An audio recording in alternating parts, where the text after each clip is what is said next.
10, 9, 8, 7, 6, 5, 4, 3, 2, 1.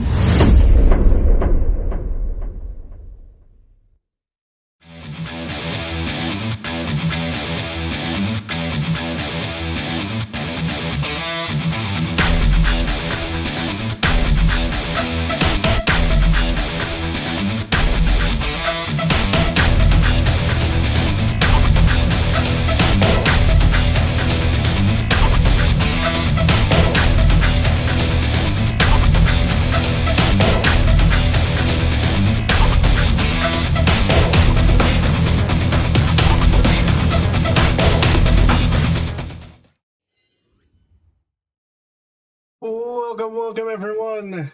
Thank you all for your patience and understanding. We had our little impromptu jam session here, but we are back now with the proper festivities for the evening.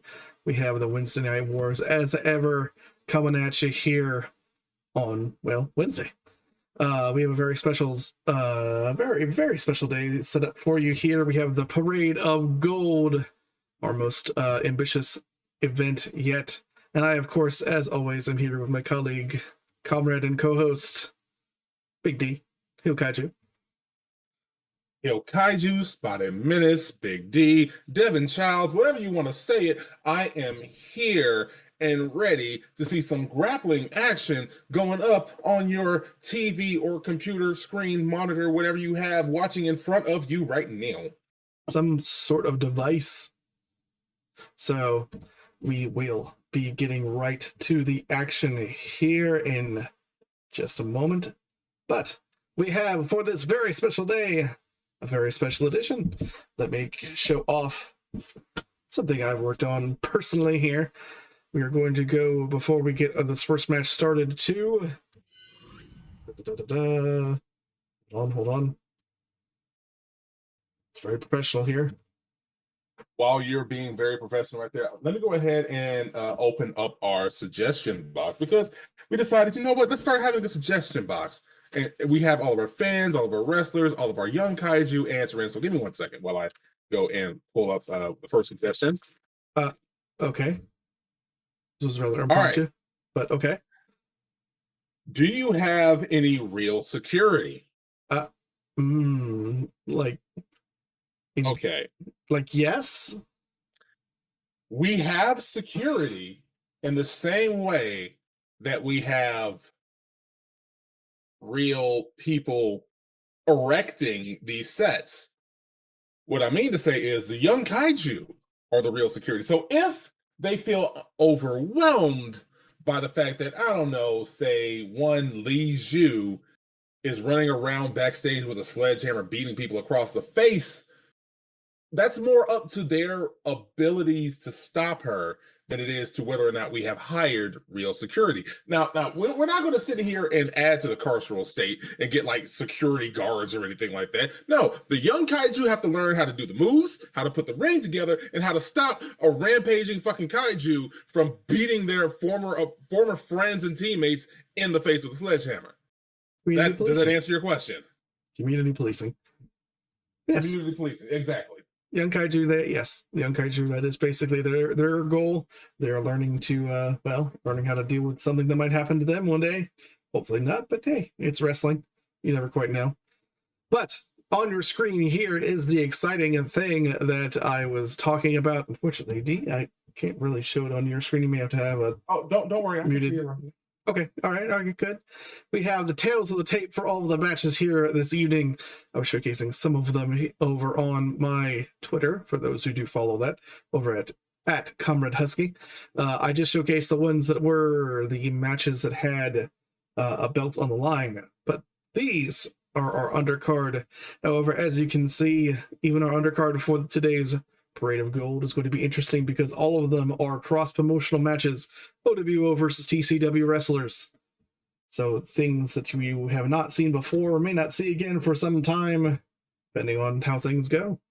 But yeah, should be an interesting couple of matchups here. To get us started for this evening, we have, of course, as the screen showcases, Su-Jin Kim versus Isaac Williams. Your thoughts? Honestly, I was expecting Isaac Williams to do a little bit more with Onyx in the tag team tournament, but then again, they were going up against technically the former unified tag team champions, and what were the formerly known as what were they? The Titans? The Titans, just simply the Titans. It's the And Titans. now they are Zaikatsu. Zaikatsu, yes. We got Mount Felino and Atlante Panther, yes. Atlante Panther, yes. We got Mount Felino and Atlante Panther. So, like, I am happy with what they did, even though I was expecting just a little bit more. Isaac Williams has slowly become, I won't say fan favorite because I don't want to speak on behalf of the fans themselves, but I will say that he has developed a little bit of a following with Onyx and the Stormbringers going back and forth with each other in singles and in tag team competitions, a little bit of a following. So honestly, I am hoping that this is going to be an amazing match. Su-Jin Kim, the first, what was she, the junior weight championship? Yep, the inaugural junior weight champ. But yes, as our fans are saying, let's go. Let's get this party started here as these two people enter into the ring for you.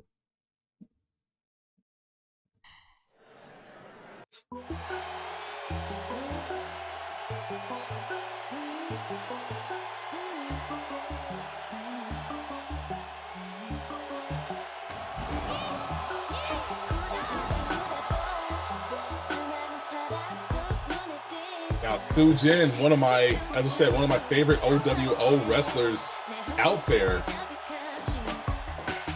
And here she is, ready to put the world on notice with a good match against Onyx's own Isaac Williams. It should definitely be interesting. As you said, Isaac Williams getting a little bit of a following, both from his wars between the Stormbreakers and Onyx. But of course, you can't get rid of the love for a certain phone call the man tends to make midway through his matches as well.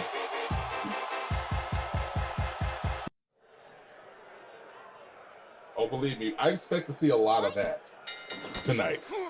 Oh, already starting switching hot. Transition to a back suplex. Su-Jin definitely has to watch out for him because he might be the strongest one of the Onyx, but he has deceptive speed as well. And that's the parade of gold. Oh, starting off trying to pin her down, but Su-Jin Kim managing to work her way out of it.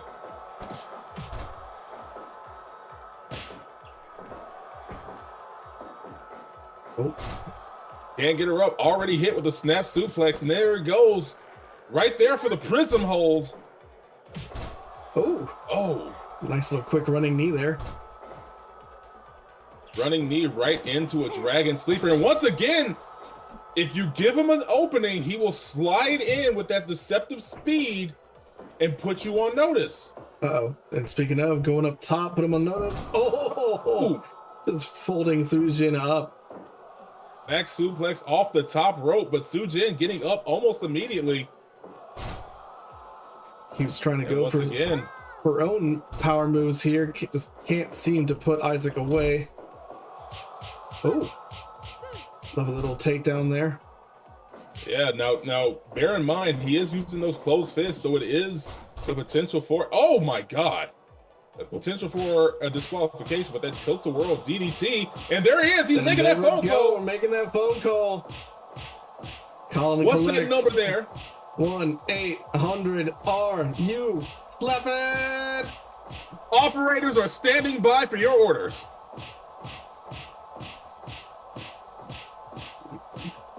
Quite a lot of slapping to go. Some nice chops. There we go. Su-Jin finishing it up for now. Double drop right to the inside of the knee, but those slaps definitely did a number. Oh, rolling through, but getting no count on that. No count at all. Blocking the drop kick. Just takes it, letting her put feet to chest, and he's not moving. Oh. Yeah, Isaac Williams definitely seems to be kind of the powerhouse of the two, which is not terribly surprising. You know, he is, as you said, the stronger of the two in his particular tag team. I just did not assume that it would be that much of a difference between Su-Jin and himself, but well, the mop of red hair on her face might actually betray the fact that she is already opening up. Oh, exploder suplex. There's blood on the mat, and it doesn't look like Isaac is the one who's hurting. Oh, snap suplexes back and forth here. Oh, snap suplex, but that standing knee is definitely one to do numbers. I don't know where Su-Jin might have got busted open, but there goes the inside cradle. Yeah, just a one count, but here comes the prism hold. Not sure either. Nasty little hold there. Oh, one slap, one kidney punch. Su-Jin is not wanting to give up just yet. Here it is, binding of Isaac. Oh, too close to the ropes. Might have been her saving grace there. Only 9 minutes That's in. One elbow drop. This is in fact a standard 30 minutes, one fall match. Midnight drive, but Su-Jin gets right back up. And right back in control too. Nice drop kick there. Drop kick, felling Isaac. Oh, here it is, cold red. 2-0. 2 count off of that one. Another midnight drive. Oh, this time it lands. This time it's it. It may have only went 10.5 minutes, but it definitely already laid its mark on the fans. Quick, but hardly dirty. That corkscrew neck breaker doing a number. Going back and forth. We got action. We got a lot of high intensity moves, and we got blood. Everything that these fans here for TWF love. They love the ultra violence. They love the technical prowess, and they love the speed with which these wrestlers get out of the gate and start laying hands upon each other. Indeed, indeed. With that, we'll be moving over into the tail of the tape for our next match up. Who is it going to be? It's going to be Alysha Vexxing versus TCW's own Carin Bishop. Now, for these undercards, we are going to be having these constant cross-promotional matches. Maybe next time we have our next Parade of Gold, we could have some stakes involved with these. Indeed, indeed. Of course, it's one of those things where there's going to be plenty of stakes after these sort of preliminary matches. These are exhibition matches, is probably the best way to say that. And then we're going to get into, of course, our main events for the evening. All of the gold on the line, as said before. Every single last belt, and there's a lot of belts to go around, so a lot of interesting matchups, a few of which have been on the books here for quite some time. But leading into that, of course, we have this match right here coming at you. And they're heading out to the ring right now, so let's move the camera back. And while we were sitting here waiting for the wrestlers to come down to the ring, I have another suggestion in the suggestion box. Hold on 1 second. What might that be? When are we going to bring Bookman into the commentators booth? That's a good question. Tonight, I don't think it would be the best night for him to come into the commentator's booth, if only because he is already double booked. We could triple book him. I mean, he is a book. He is a book. He should be used to this, yes. But no, not tonight, but it's definitely something that we have an opening for. We will happily get some of our wrestlers and, of course, perhaps some of our better trained fans out there into the commentator's booth.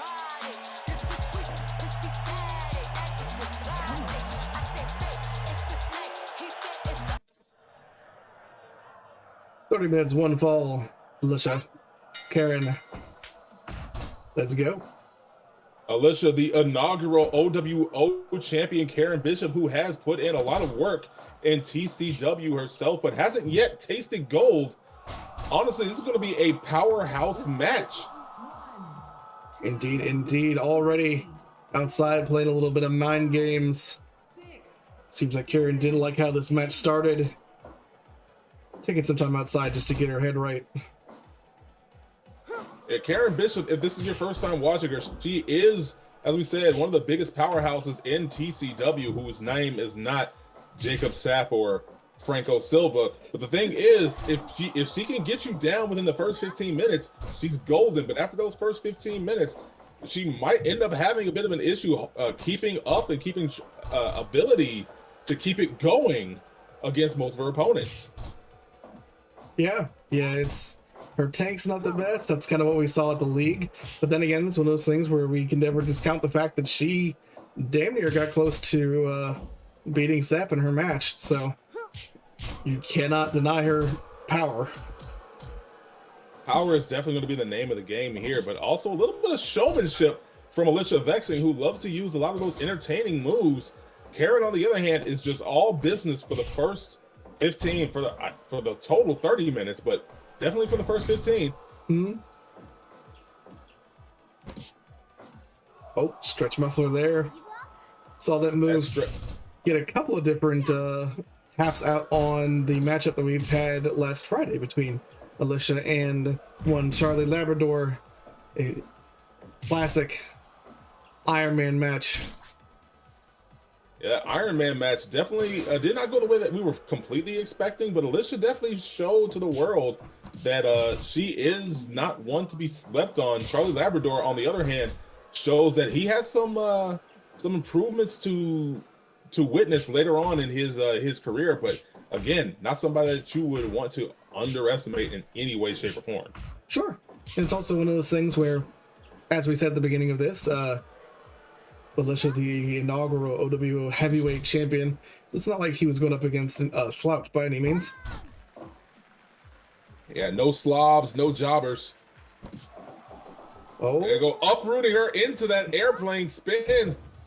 That hijack backbreaker, modified airplane spin. Oh, a little, but more like a helicopter spin.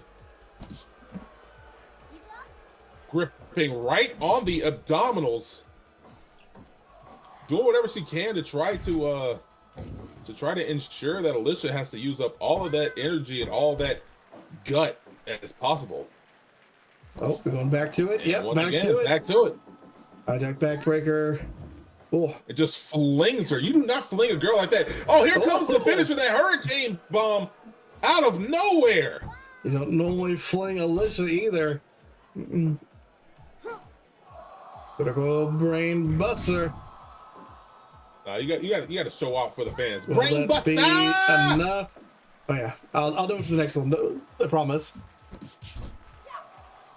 It is, after all, the parade of gold. I should be doing a little bit of theatrics. Once again, uprooting her right to that helicopter spin, that hijack backbreaker, and flinging her once again, but meeting it up once again with that hurricane bomb. Yeah, with that hurricane bomb. You're right. Is this going to be it? No. Just a two count on that. Oh, Samoan drop right into a pin cover.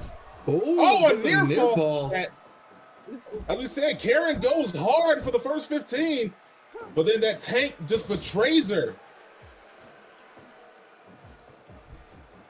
Coming off the ropes. Oh, there goes that step lariat, the STO. Alysha right back up at it and right back into control, though, at least briefly there.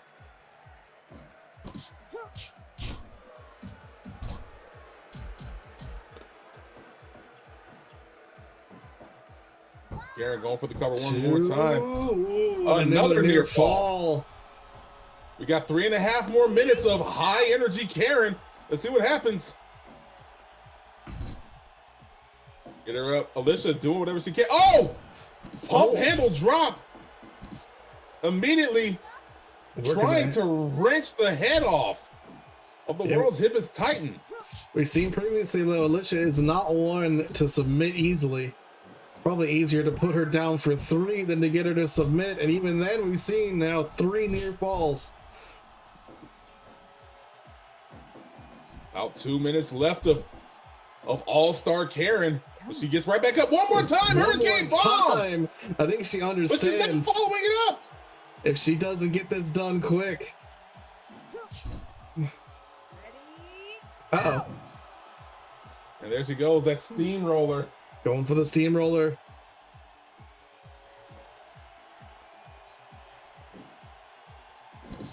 Cover. 2, 3. And that's it. Just one too many moves. I think honestly it's one of those things where that's watching someone kind of be their worst enemy in a certain degree. She had the right idea. Throw him down over and over again. Hit Alysha with the strong boost. Try to go for it. But 3 near falls. And I think she just kind of ran out of gas. Even still. Wonderful match. Fun to watch. You had that hurricane bomb, that taste of the islands right there, launching Alysha, but instead of following up on it, was probably a little bit too worried that if she did kick out, she wouldn't have anything left in the tank to go for it. But that moment of hesitation is exactly what Alysha needed to finish off Carin Bishop, going 14 minutes and some change, but a 91% match evaluation, and quite easily a 4-star match. Honestly, we're going to see something more out of Carin in the coming weeks, if not days, when it comes down to her putting away opponents. She's got to try to find a way to get that niche, to find the secret formula that pushes her over the edge. And right now, she's just not finding it. Yeah, I agree. I've always said I love her. Always said that I think that she can go far. But unfortunately, she just has that one massive flaw that she just needs to work through, to train through, or maybe to find a partner or something like that that could help her take her past that. I don't know. We'll have to see what she does. But whatever it is, I agree. It's one of those things where I don't think we'll ever see the sort of the last bit of Carin. She is always kind of at the precipice of greatness in my mind. But that being said, we are moving on to our next match with Means, of course, a new Tale of the Tape. And here we are. The reveal is... There we are. Violet Gibbs for OWO versus one Jeff Su from TCW. D, what are your thoughts? Jeff Su, this is going to be his first night of action back after once again taking that sledgehammer to the face from his former compatriot, his former partner, his former sister in arms, and Lee Shu. We don't know exactly what we're going to be experiencing with him. Is he going to be changed? Is he going to be a little bit more ginger when he steps into the ring? Who knows? I tried to pay attention to his workout routine, but he has not really been utilizing our practice facility since his injury. So there's no telling exactly what we're going to be getting out of him. Yeah, from what I was seeing, I mean, he the picture is relatively recent. He came in to do that at the very least for our Tales of the Tape here. So he's still coming out kind of in the same gear. I think it's kind of one of those things where maybe he's trying to stick it to this new group, the Exalted, by still being kind of the remnants of the old group. I don't know. It's maybe I'm going a little bit psychiatrist on him. I don't know, but I don't think he's going to change nearly as much as we might think. At least not yet. It's one of those things where he's definitely going to be finding his own way here. But for right now, I think we're going to get a lot of the same old Jeff Su. But I guess we'll just have to see. So coming out to the ring right now, let's move it back over to that particular camera here and get a taste of what we can see.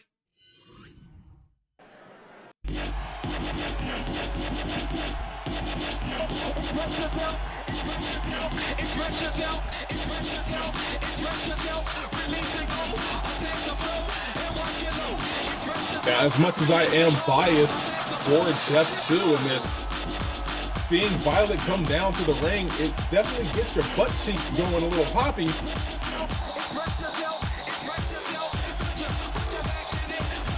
Gotta love that Nolan's bounce.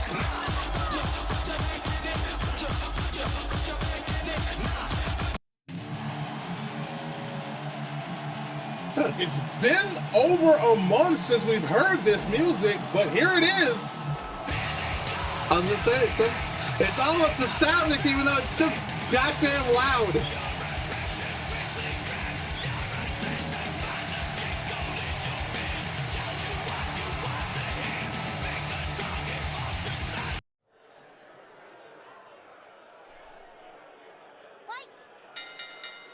despite being betrayed by his friends, his comrades, his compatriots, he still believes in taking that pledge for the fallen.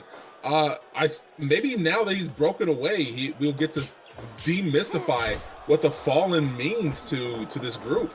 Who knows? Yeah, I don't know. For those things where it's interesting to see him still kind of repping that old crew. I guess it's just one of those things when you're with that type of a crew for so long, it might just be a little hard for him to give up or to find his way on its own, but we'll have to see in the coming weeks.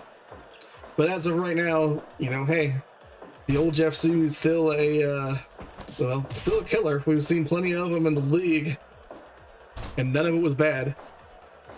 True indeed. Beating his own mentor, his own leader in Franco Silva, but coming up a little bit short against Jacob Sapp. But then again, that's really not telling when it comes down to ability, because not many people have gotten over on Jacob Sapp. Let's be completely real. Yeah.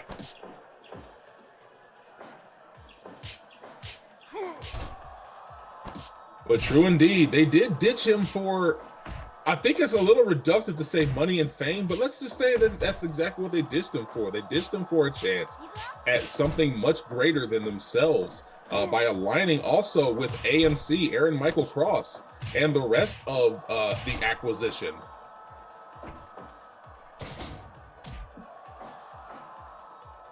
There goes Violet Gibbs stepping right on the chest. Now, we shouldn't be discounting Violet herself. Just her and Reduced to Gibbs already doing a number in not just the league, but in TWF in general, showing that they are the next big thing, the next big team to be keeping an eye on. Yeah, they may not have come out with the tag belts around their waist last Friday, but they definitely put in a good show of it. And both Violet and Steven Sisu by themselves are not discounted in terms of just how big a powerhouses they can be. That's one of the things that Violet does have going for her. She does have youth on her side, where Jeff Su, who's still just 30 years old, does have a little bit of veteran ability. But Violet, while she doesn't have the experience that Jeff Su has, she does have the power game. Maybe they might be the same size in terms of weight class, but Violet does have a few inches on them. Yeah. And is much more of a powerhouse. She cares more about the power game than she does about trying to trade blows with you. Yeah. Which, in this particular case, seems like might be a bit of a mixed bag in and of itself. Yeah, if you're letting a lot of those blows through, it's going to add up eventually. Oh, yes. The way that I like to talk about Jeff Su's ability in the ring when it comes down to the stand-up game and the striking game is he's all about that advanced mathematics. You sit here talking about algebra, he's bringing to you business calculus. Yeah. That backhand, here it comes. That buzzsaw kick just flooring Violet. 2-0. 2 count, nearly 9 minutes in. Violet, though, right back up after kicking out and just stomping on the chest.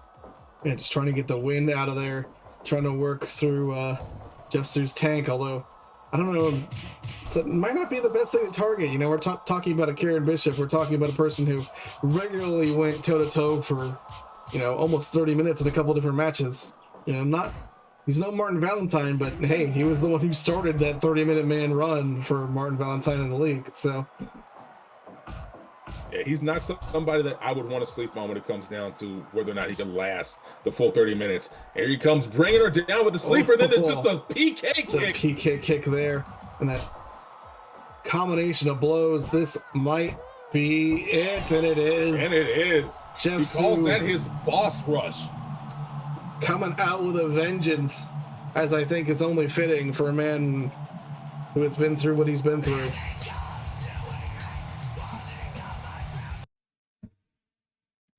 Hardly a slouch on the other side of the ring there with him.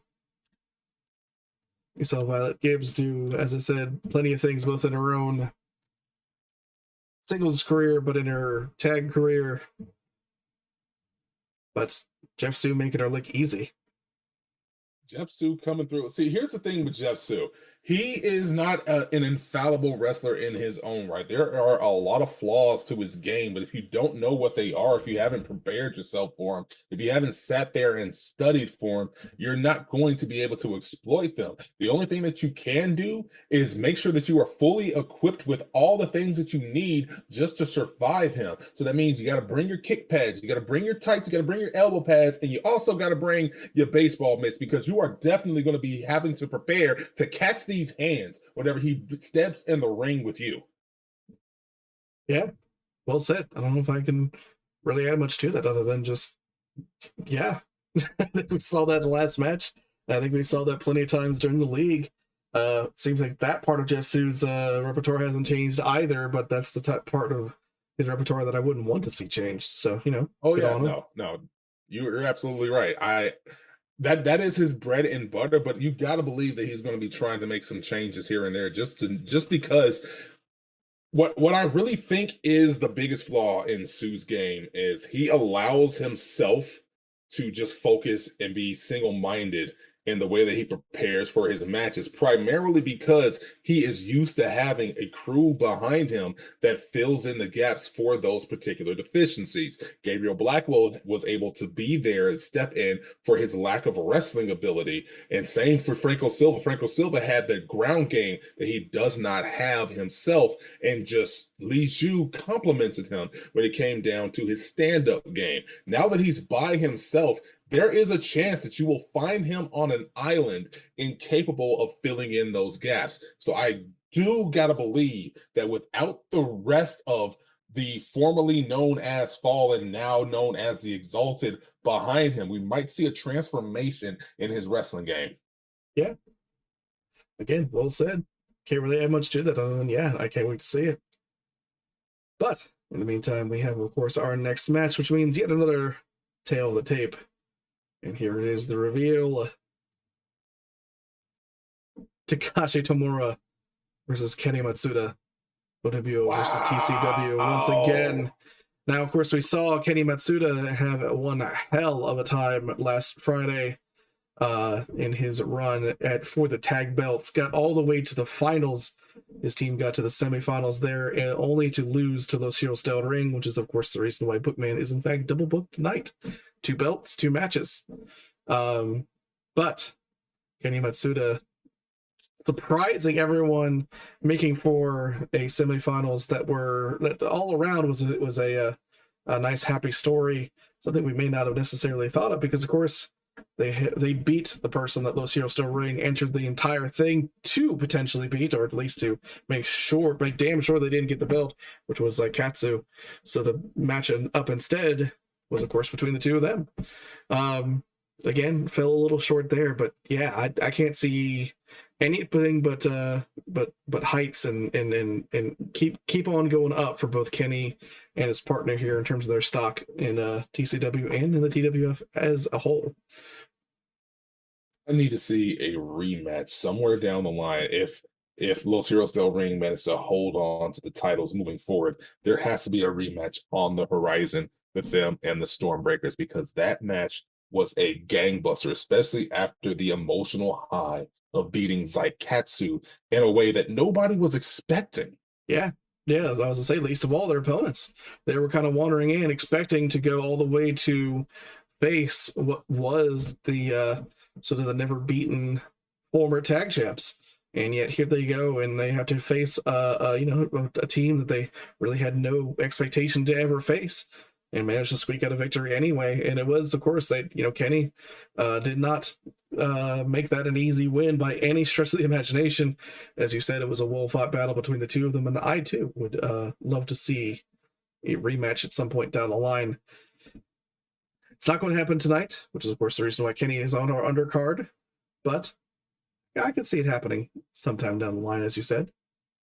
But we have the two of them coming out here to the ring, so let's get back to the ring camera here and watch them come out.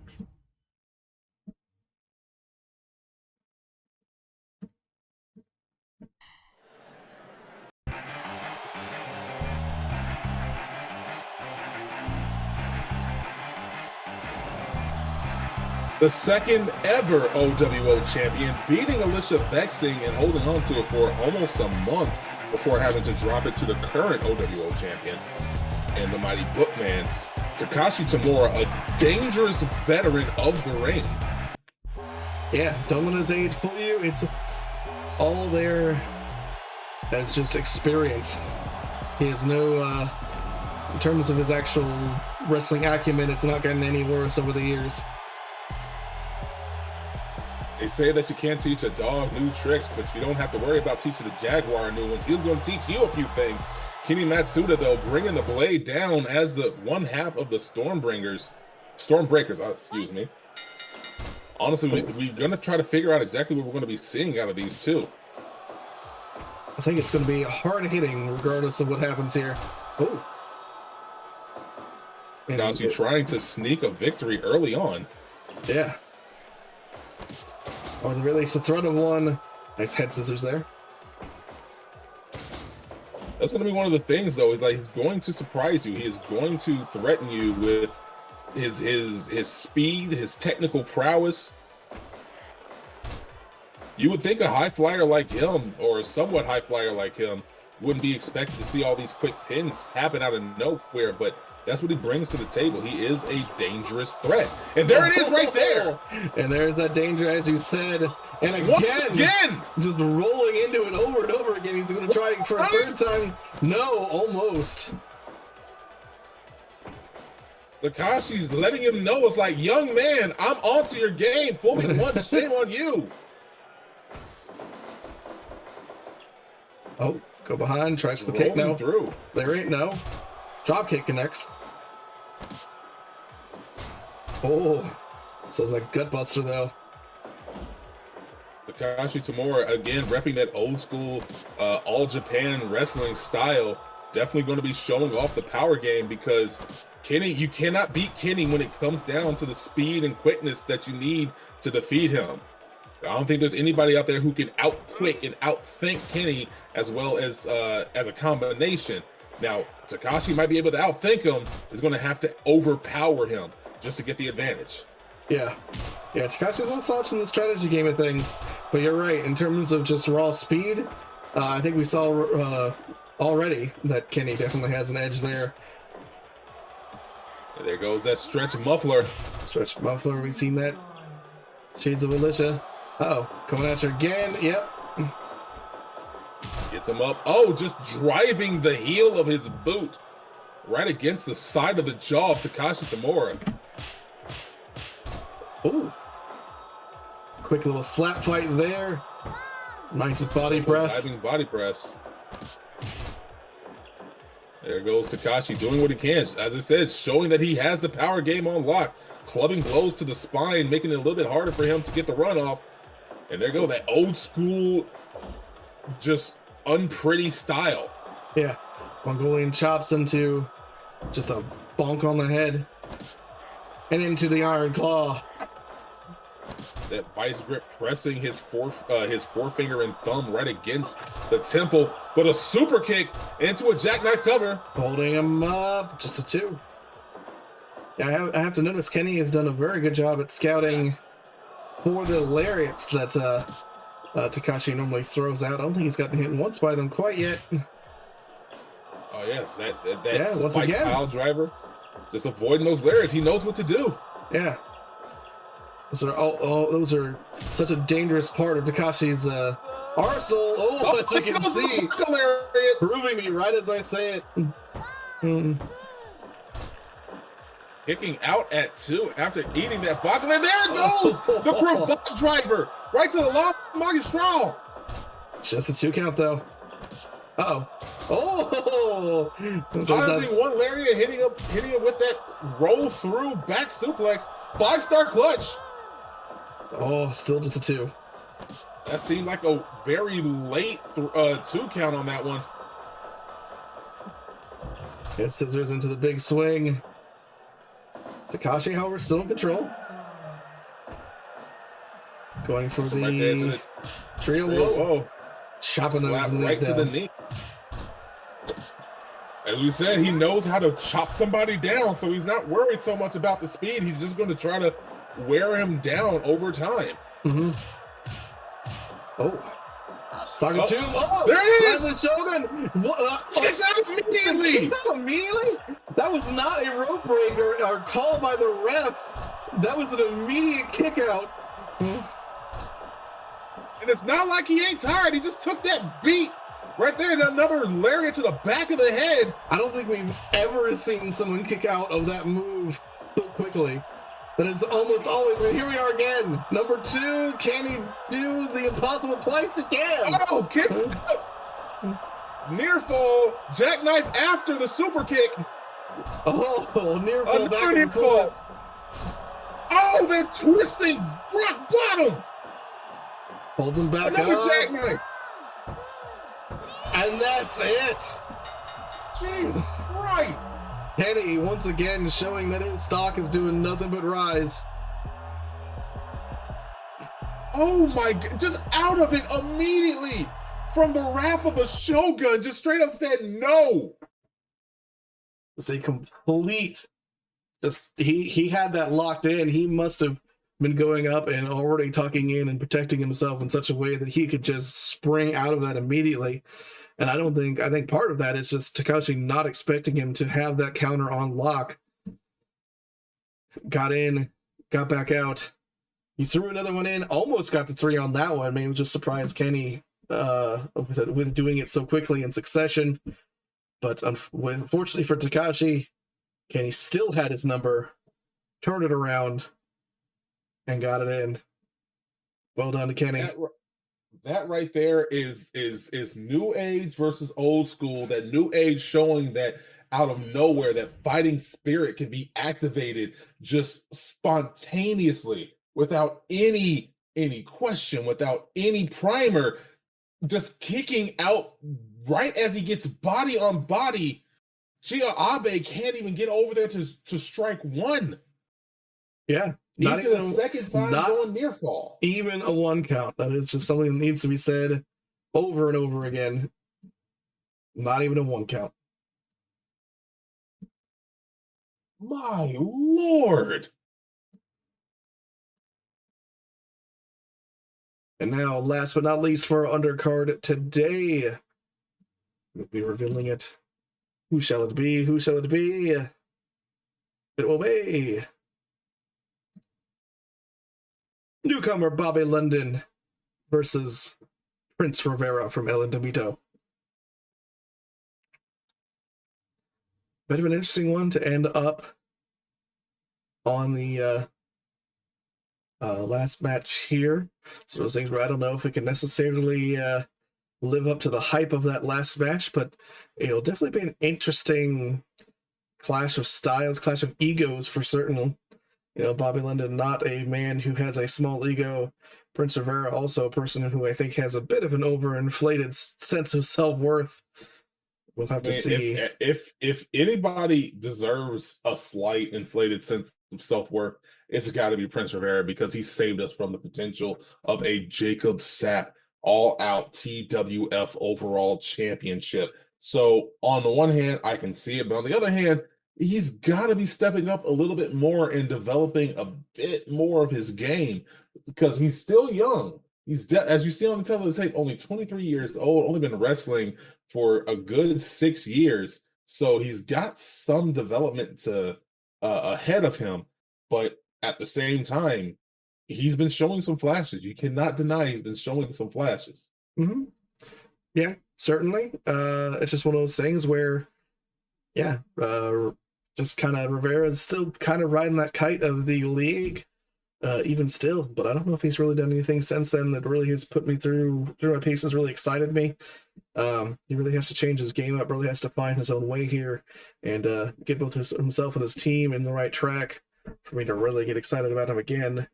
But well, he did threaten for the IC title in that triple threat match with him, Martin Valentine, and Diamond Watts, the inaugural IC champion. He did manage to find his way in there. He did manage to thrill in that particular match. But at the same time, you are exactly right. He does not have too many matches where he's able to put a notch on his belt or his bedpost that says, I'm as good as I believe I am. Yeah, I mean, even in that match, you're right. He was a very good presence there. I enjoyed his presence in there, but who got the win in that one once again? Can you remind me? Diamond Watts, and now the current IC champion is Martin Valentine. So out of the three, he's the odd man out. Yeah, and here he is in the undercard because of it. You know, not to rag on him too hard, but yeah, I do think it's kind of telling. But regardless, I won't continue to rag on him. It's one of those things where, with my luck, he'll come out here and beat Bobbie in 3 seconds, and I'll look like a fool. But we'll get right into the ring. Curse is real. Yeah, we'll get right into the ring and right into the action. Here we go.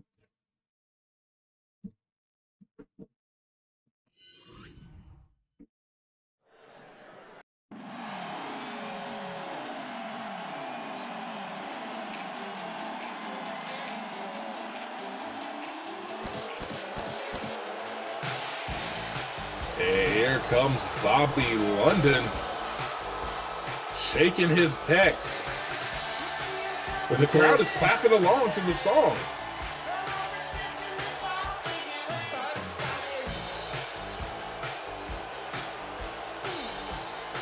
As the fans have come to nickname him already, he is, of course, Mr. Spectacular.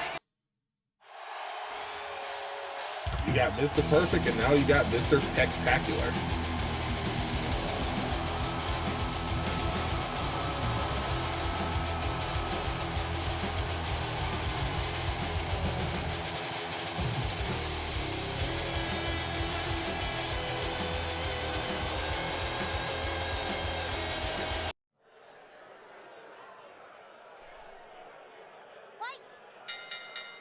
And here we go. Mr. Spectacular up against Prince Rivera.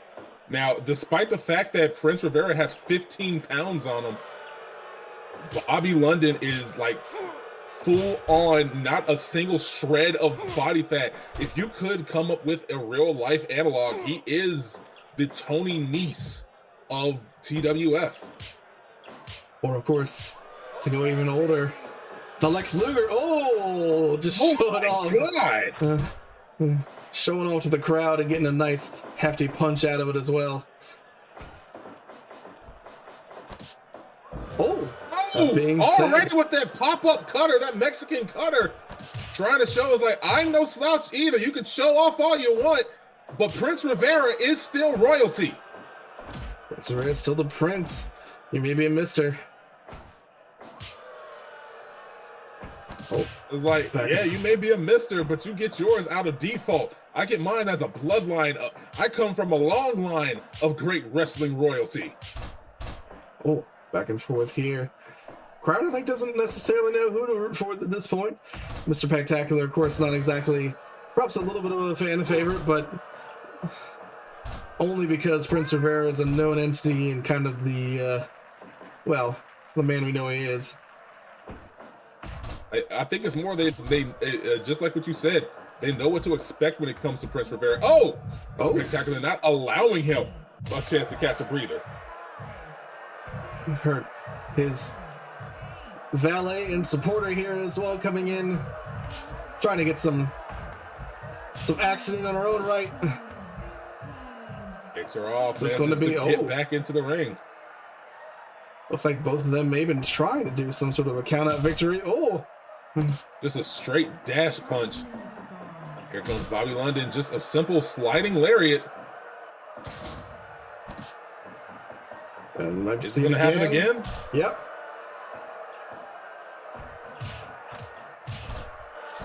That soul butt combination to a diving body press. Just a 1 count. Yeah, it seems people kind of rooting for Bobbie here. At the very least, they seem to be clapping along with Miss Cirilla Cross in the corner there. Maybe they just like her. I don't know. Running up right into a lariat. Another rolling, sliding lariat. Uproot suplex, getting the smaller man up right there into a figure 4.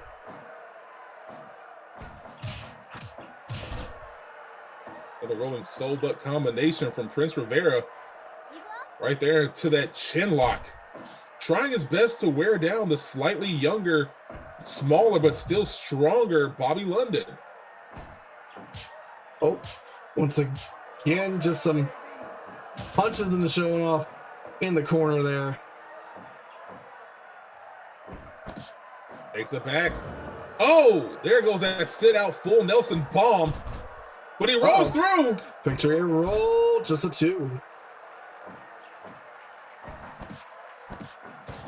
Small pop. Push him back up. Uh-oh. Oh, gets the slam face for it. first choke slam.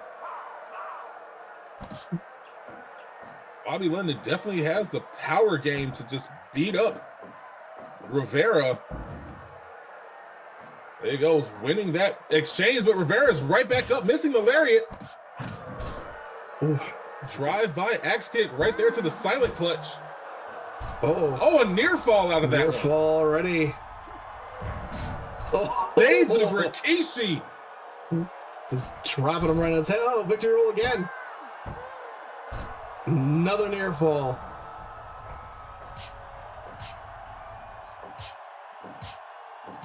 Prince Rivera trying to win off of veteran mentality alone. Gets that lariat, misses that right to a rolling lariat. In exchange, he took his move. He took his move. Just dropping Bobbie behind him. The disrespect didn't even go for a cover or anything.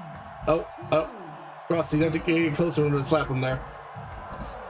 I know you're not really a fighter, and you are wearing sunglasses inside, but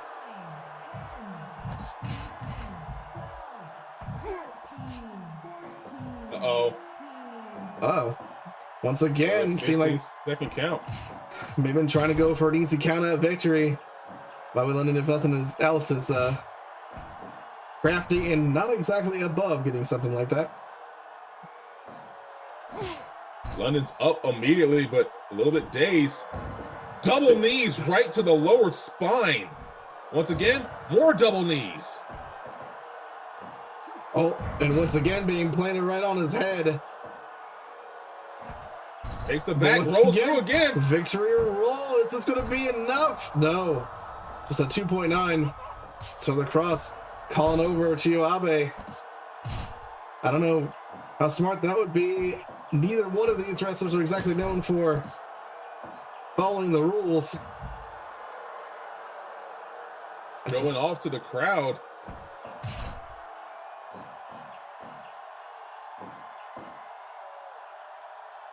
Prince Rivera. Samoan pop out of that one.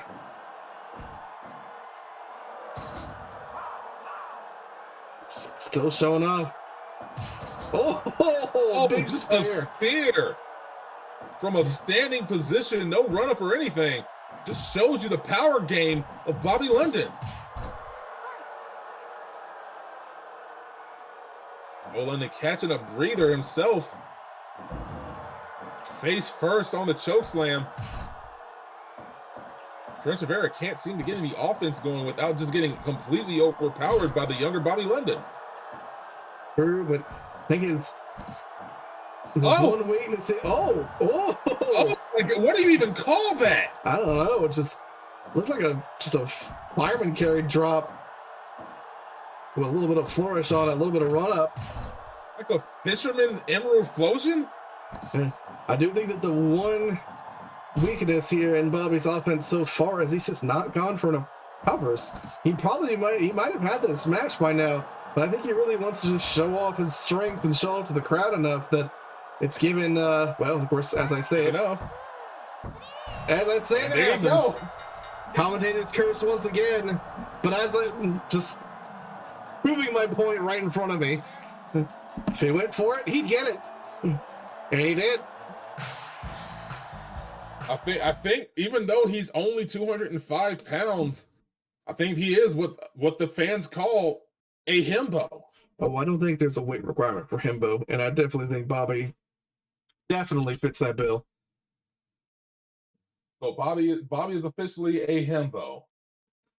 Yep, and I think weirdly enough, may get a following if only just for that reason. I can't, and I'm not gonna knock anybody's like for any of these wrestlers here, but yeah, I don't know. Tone may not be my favorite, but he's definitely showcasing that he can, stay with the big boys. Even as he's still technically a junior. He's still kind of in the junior class, despite his weight despite his strength. So, yeah. But that is it for the undercard for this evening, which means that we're getting into the meat of the matter. The reasons why you all arrived here today. We are starting the proper Parade of Gold with one match here that, at least a certain noms in our audience has been looking forward to.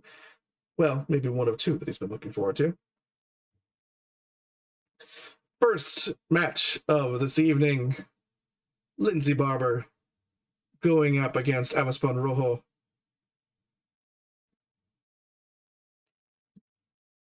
OWO junior weight title on the line. One of two title matches that Lyndsay Barber will be up for today. And also Avispon Rojo. We found out that it's not ants. It's Hornet. Yes, we did. That was our fault last time. So it's called my rudimentary Spanish failed me. He's in fact the Red Hornet, not the Red Ant. Still a little bug. But can he be a little bug that captures gold? We'll have to see.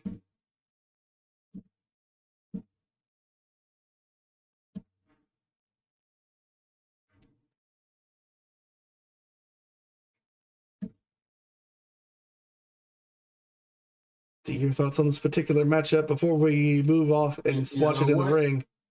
You know what? The mighty Red Hornet. I don't know if he is going to be any match for Lyndsay Barber's feet. Yeah, I mean, there's nothing really showcasing so far that Lyndsay has any reason to worry here, but we'll see. We'll have to see.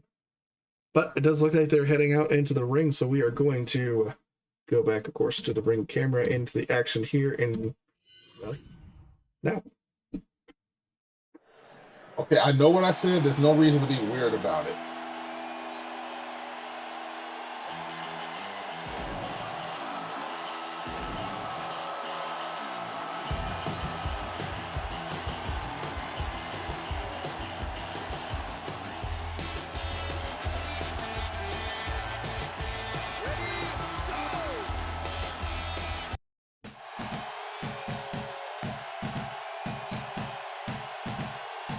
And here comes, I don't know, what would you call Noms? Her cabin boy, her cabana boy, her pool boy. I think they're actually tag team, so tag team partner.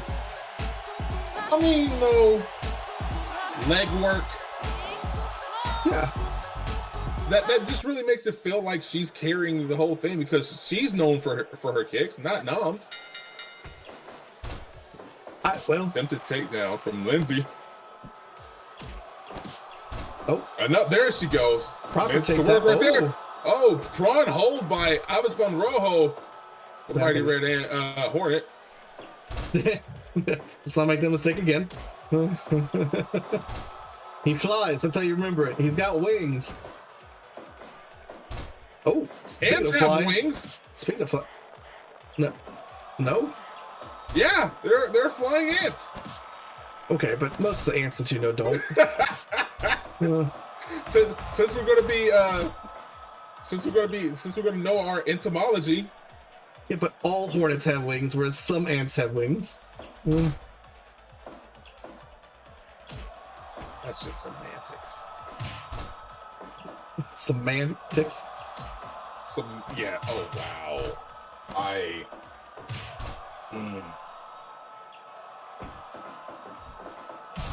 I'm just going to get back to this match because it's much more interesting than that pun I just made. Yes, it is. I had to stop. My brain broke for a second.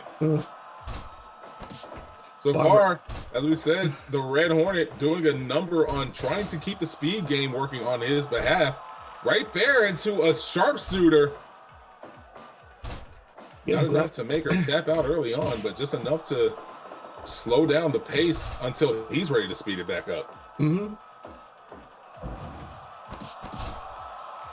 Oh, there we go. That sort of omoplata crossface. I'm just being confused by that, apparently. Oh, missing the running V trigger, but not missing that water wheel suplex. Oh, it's been a much more ground game heavy match than I was expecting between the two of them. You know, with a name like the Red Hornet and with the luchador background that Avispon Rojo has, I was expecting more top rope moves, some high flying, but it seems like he's more than happy to meet Lyndsay Barber in her own game here. Yeah, she definitely developed a much better ground game after losing her title to the leader of the Mad Ace Shooters. Yes. And then having to find a way to beat him on his turf. Now showing that, driving him to the mat. But again, losing out to that omoplata crossface. Yeah. Thankfully too close to the ropes there. Oh, we can see, yep. That lovely rolling, just kick to the dome, the rolling go to sleep. And right there, a kick right to the kidneys. Another double leg takedown. Here comes elbow drop off the top rope. Lyndsay not allowing him to capitalize on her supine body. No, not for a moment. Oh, float over to the outside. Ah, here we go. Oh, running tornado!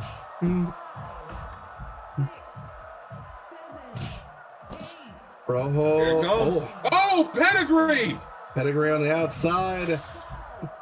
Lyndsay just getting worked right now on the outside. Oh, Lyndsay coming back inside 16. She's got the championship advantage if she does get counted out. If he gets counted out, she manages to hold on to the title. Indeed. Might as well take advantage of that. Indeed, indeed. Top rope to the top action. Oh. Arms to the side. Oh my God! And that's it. 9 minutes. We see Lyndsay be beaten, be battered before, and come back to get her title once again. We thought it was her run was over after Shimizu, the 1/3 of the Mad Ace Shooters, beat her last time. Perhaps she'll come back and get this one in a rematch down the line. But it does mean, unfortunately, for right now, even though she is double booked and she does have one hell of a matchup later on tonight, her dreams of being the second TWF person to wear double gold has just faded because Avispon Rojo walking away as the new OWO junior weight champion. Now you've got to wonder if Lyndsay manages to look past Avispon Rojo to her much bigger bout later on in the night against one Cameron Chapman. Sometimes it ends up happening that you got your eyes on gold that you can't see the forest for the trees. And honestly, the way that Avispon Rojo managed to take advantage of her outside of the ring with that pedigree, throwing her into the gates and into the barricades, you got to wonder if that was the case. Yeah, you do. You do have to wonder. It's also, you have to wonder if she kind of let herself maybe get taken down for 3 that early because she's trying to save a little bit of herself for a better match. You know, it's not unheard of. I don't know if necessarily Lyndsay would have that kind of thought process inside of her, but maybe. Now, the other OWO title on the line, of course, today being the OWO heavyweight champion. And we, of course, know what match that means. We're going into now. It is one.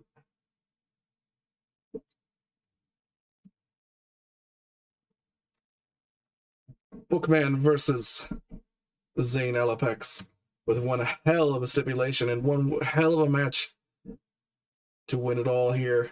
Saying, of course, only accepting this on the grounds that it would be Bookman's mask as well as his title on the line, because Bookman, of course, retaliated, saying that if any member of the Zaibatsu comes to this match from ringside, that it'll be an automatic disqualification and a victory for Bookman.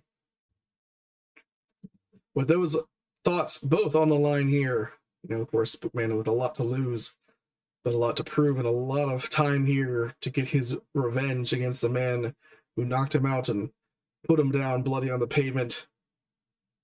This is going to be one hell of a grudge match, I think. D, what are your thoughts? You know what? I got to hand it to Xain Alopex. I mean, I don't respect him and his actions in any way, shape, or form, in any capacity, but you got to hand it to Xain for needling and pushing and just straight up harassing Bookman to the point where if he wants to get his hands on you for all the pain that you're about to cause or you have caused, for all of the deceitfulness, for all of the underhanded tactics that you've been putting into effect by crafting your own promotion in the Zaibatsu, you gotta believe that it all comes down to forcing Bookman to put his whole life on the line just to shut you up. Yeah. Yeah, it's one of those things where that's, you can only assume that was in fact Xain's intention probably from the beginning here. And yeah, I can only hope that he walks out with a loss here, if only because God only knows what he's going to do with that belt once he gets a hold of it. If he does decide to win, and God only knows what Bookman will do if he walks away without a mask.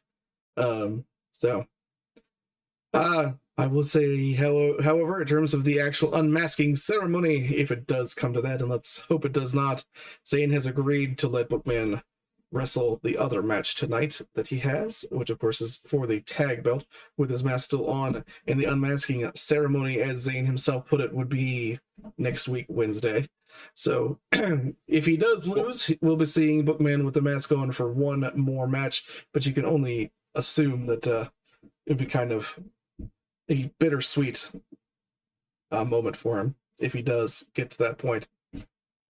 Now, my big question is with the championship that Xain has around his waist, is he putting that up on the line to get this title shot? Are we about to have a vacated title regardless of No. Xain is not the current freestyle champion. He is in fact a two-time former, back when it was the Gremlin title. So notice how he does not have the C around C next to his times 2 there.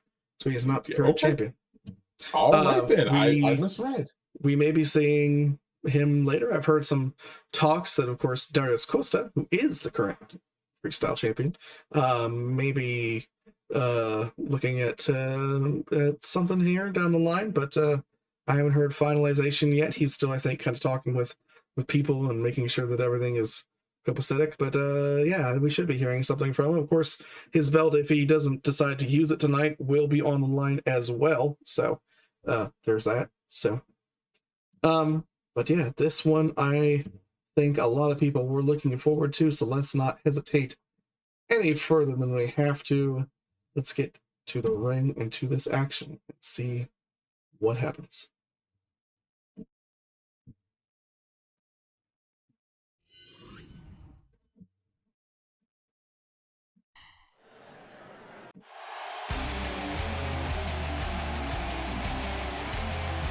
And here comes the leader of the Zaibatsu with that damn barbed wire bat.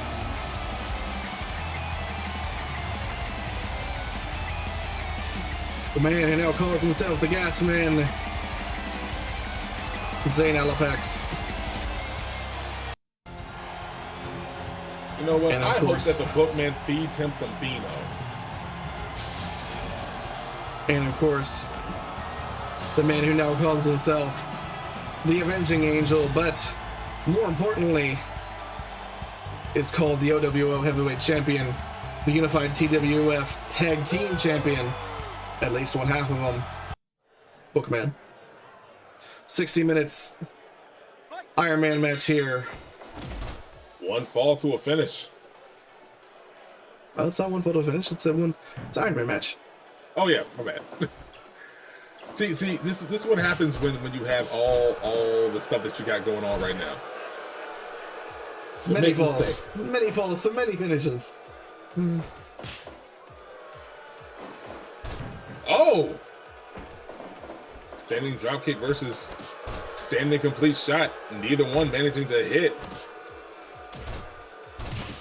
Yeah, right now this is all about Bookman trying to get his hands on not a worthy foe, someone who just he needs to put in his rear view.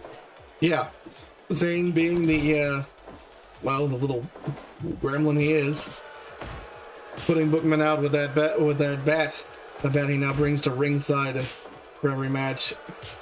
This is a reminder of what he ended up doing. Book really just needs to put him down definitively, get this behind him, so that hopefully Zaibatsu goes off and does whatever it is that they need to do or want to do, and leaves us the hell alone. Now, my big question is that gremlin tactics to beat somebody in the face with a barbed wire bat when they're not looking? I don't know.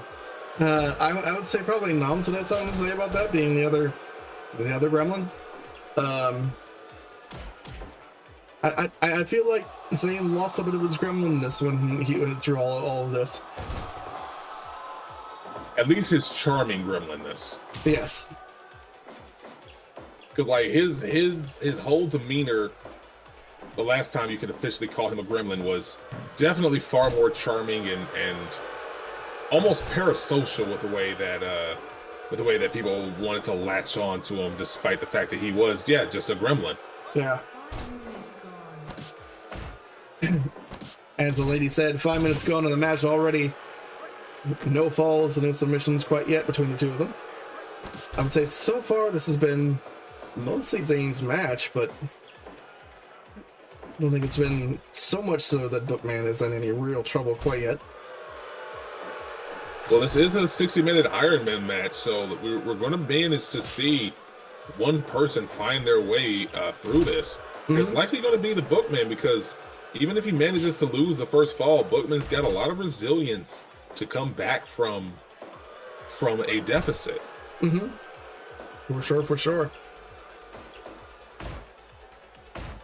That back elbow. And there you go. These strikes from Xain doing a number, but so far Bookman just trying to feel him out, even though he is kind of the same wrestler that he was when he was in the league. Bookman definitely wants to try to see what Xain is all about. Who knows what kind of tricks up his sleeves he might have. Yeah. Again, for sure. Oh. There goes that's tarantula lock. Yeah.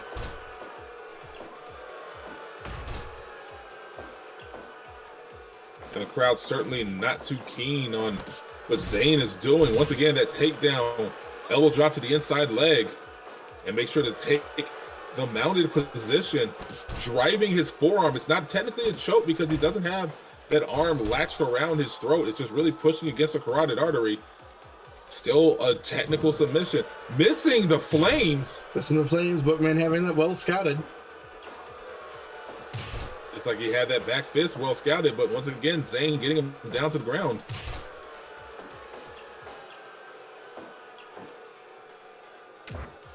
Oh, headbutt right outside. Once again, going for that Texas suplex, getting nothing out of it. And into the Nagata lock. One of Zane's favorites.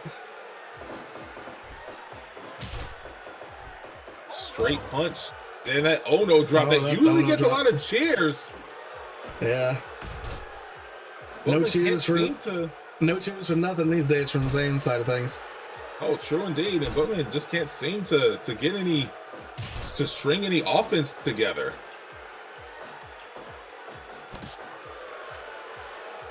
No, so far, like I said, it's been all Zane's match. Can only hope that changes. Oh, this might be a moment where it can. That definitely helps. Oh, Senton. Little reverse figure four. Might help to string a bit of offense together, but once again, Xain managing to break it up. There he goes, a drop toe hold on one. Reading Painbow to the back. Reading Painbow to the back, indeed. We're going to see another one We are number 2. Xain back up. Not so much in control. Tried to. Oh, there we go. Uno, dos, tres. Oh, but immediately just a little bit dazed. I think all that offense kind of did a number on him, but not too much. He manages to rock his way back into it, right there to the figure 4. Right back into the figure 4. No, Shades of Ric Flair. Throw my woos out in the chat.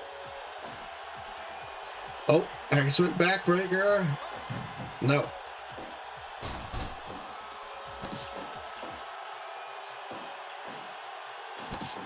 Oh, there it is.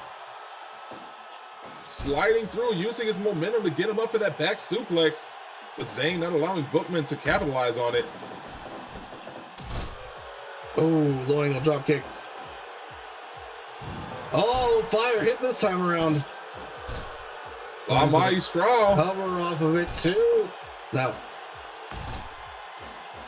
Elbow right to the spine, and here it comes. Uno. Dos. Tres. All 3 connect.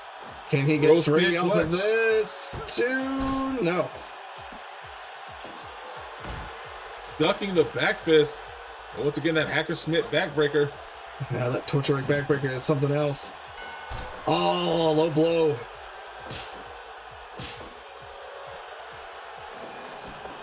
Takes the front. Oh! Take down. Uh-oh.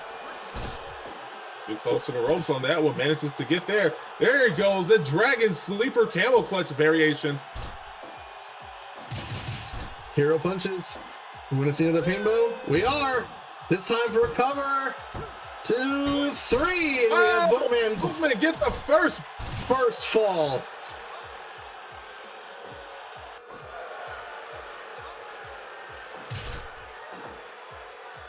Getting Xain off of him. Xain rocking out of a deficit. I don't think we've ever seen this level of adversity for Xain. That's something that he might come back from. Tries to roll through, backslide. Backslide, nice counter there. On that one. Oh, once again, some offense here.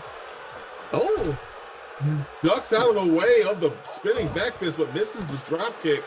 Right to an Ono drop, and then to a La Maestral. just a 1 though. Oh, counters into another counter, into a backslide once again. Seems to have that particular maneuver nicely scouted.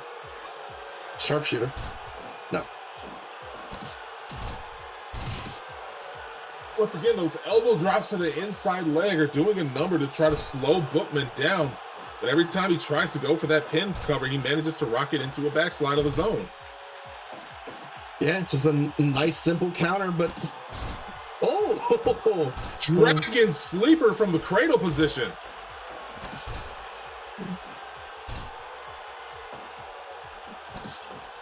For Xain, for right now, you got to believe that it's Zayn's job to ensure that Bookman does not string any offense together. So if he hits you with a big move, you got to find some way to stop him. Yeah, he was doing that well and early on in this match. He kind of floundered a little bit and let him get off some of those reading pain bows. And I think Bookman's found his speed now, finally. We can only hope that he's able to actually hold on to this for another 40 minutes. We are, of course, only a third of the way through this matchup. Oh, there he goes. Misses that first one. Counters into a corner. Want to see, just this nastiness.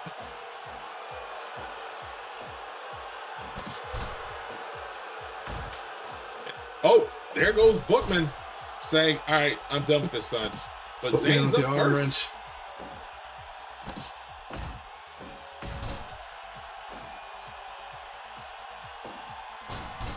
DDT right there in the center of the ring.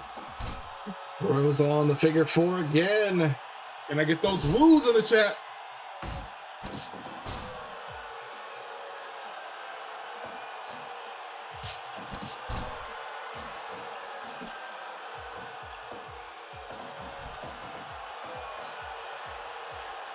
Gets him down, but he might be too close to the ropes on that one.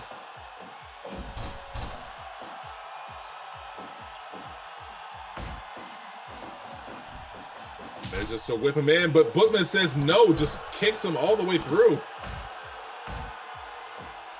Back and forth, punches, takedowns, all of that. Wrestling for control here. Oh, Matrix. Oh, right there, nice little takedown. Into the reading Painbow to the back. And a senton.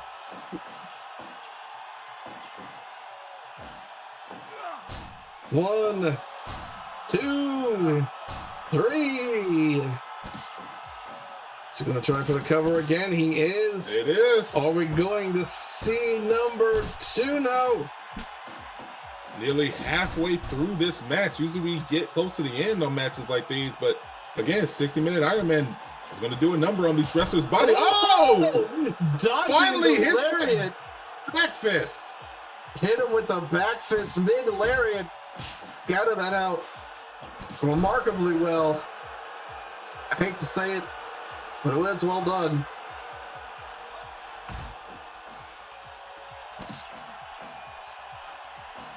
Dragging Xain to the center of the ring. There goes that rushing backdrop.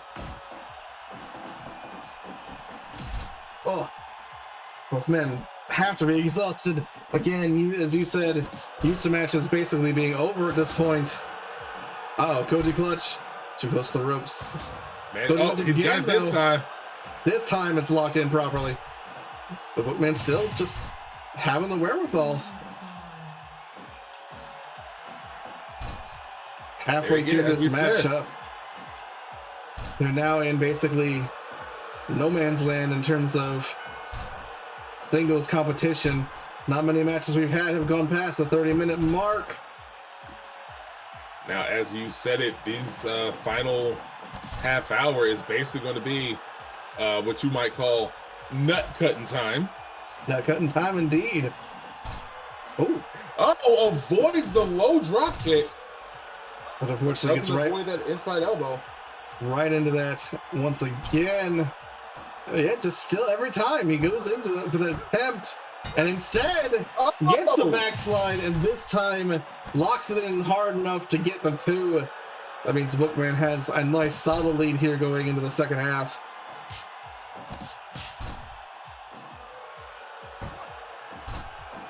That's the 1 count sitting on his face.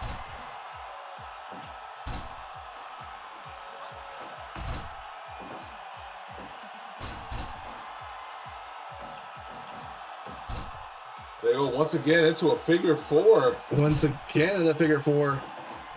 Really relying on it, really putting emphasis on that. Koji clutch. Right in the center of the ring. No. Managed to find the key to it.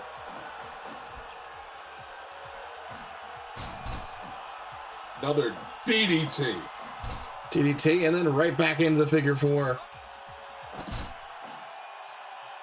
How humiliating must it be for Xain if he manages to tap out? So far, he's been able to stop that from happening, but you're right. I can only imagine that by the time this is done, he may have to. Unless he can find a sort of second wind here. He had a real good opening, but his Bookman was able to survive through it, and at this point, I think the tables have turned. This is now all Bookman's match to lose.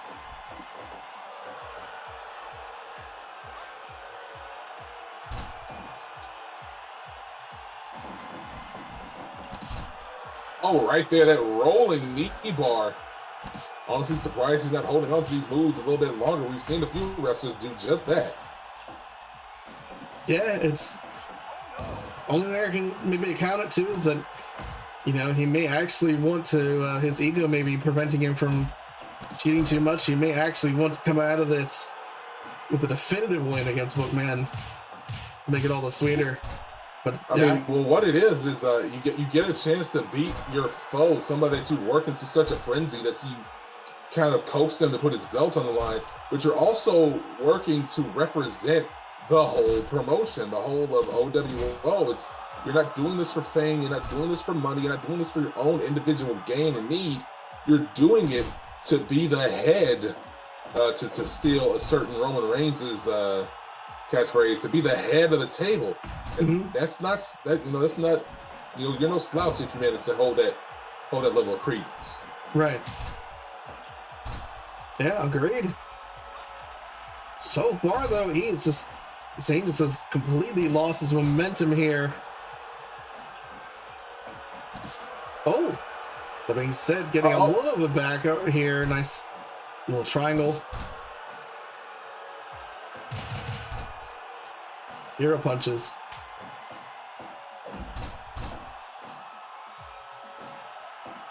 Right now, Bookman trying to not just put him away, but make it convincing. You don't want to eke out a win. Oh! Lovely little head scissors there. And once again with the arm wrench. Is he going to go for another pain bow? He is. Sure enough. Hooks the outside leg. Makes it so he can't touch the rope. And that's again. Number 3. Xain must be real worried at this point. He is getting shut out in this matchup. Jesus. He must be thinking, why did I agree to not have my Zaibatsu at ringside? My Lord. And of course, Bookman showcasing to these fans exactly the reason why he is TWF's first double gold champion.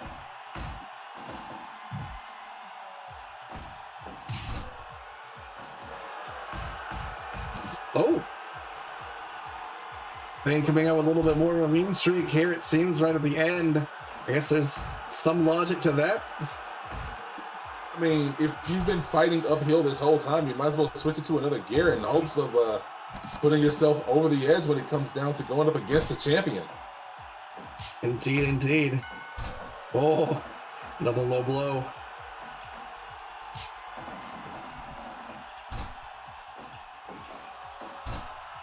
Still haven't seen Xain tap yet. That would be kind of the final nail in his coffin, I think.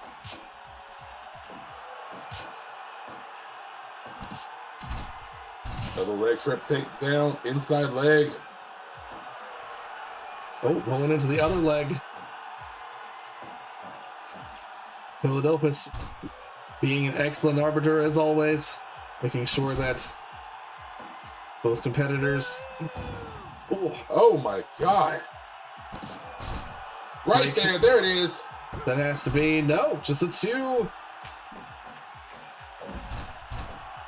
You gotta hand it to Xain. After taking so many ring pain bros and so many amazing moves, he's still kicking out at 2. Whether it's the first fall or this current fall, he's not giving up. So he's taking damage over the course of 45 minutes. Philadelphus, no.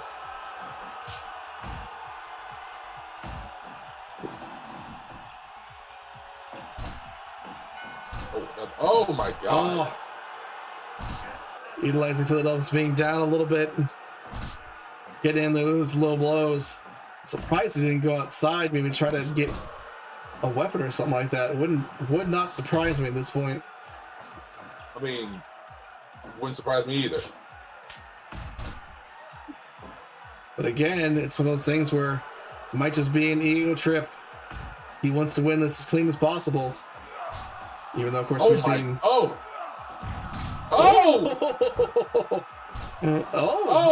near fall out of that combination. Being able to get out of that. Oh, double axe handle. 12 minutes. He's got to make up 3 pinfalls just so he can keep his championship hopes alive. Yeah, I don't know if that's necessarily doable at that point. At this point, but even if he just gets the 1, maybe it'll walk out of here with enough to say that he put down the champ for 3.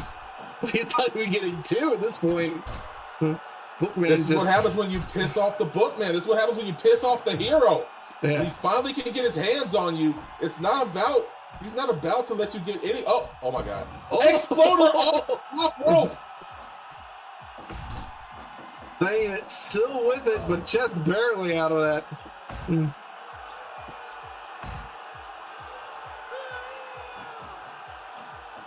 Avoids 1, tries it again, gets to the back elbow. Yeah, Matrix's 1 lariat, but unfortunately gets it on the back end of things. I think at this point, Xain is almost mathematically out of competition for this title.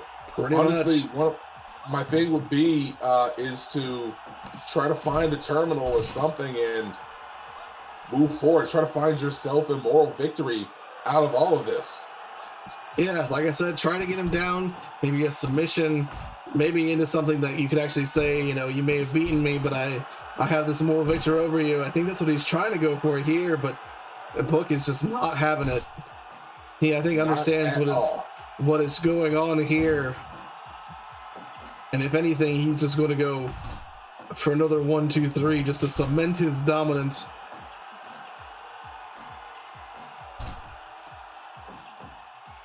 Gets Xain up, drop kick right to the shoulder blades. 53 minutes coming up soon. You've got to believe that everything that Xain is trying to get done is just going to add on to the wear and tear of his own body, making it harder for him to get that final pinfall in. Indeed, indeed. Oh! I'm not entirely sure what he managed to steal there. It may just simply not have worked. Either way, Bookman's saying steal or no steal. Give me another 3. And he gets it. At this point, it is, in fact, 100% impossible for a certain Xain to get this. A foregone conclusion, this is. Yeah, as the crowd is saying shades of Alysha and Labby, and there is a certain truth to that. We saw both of them coming out, with Alysha being 4 and out as well.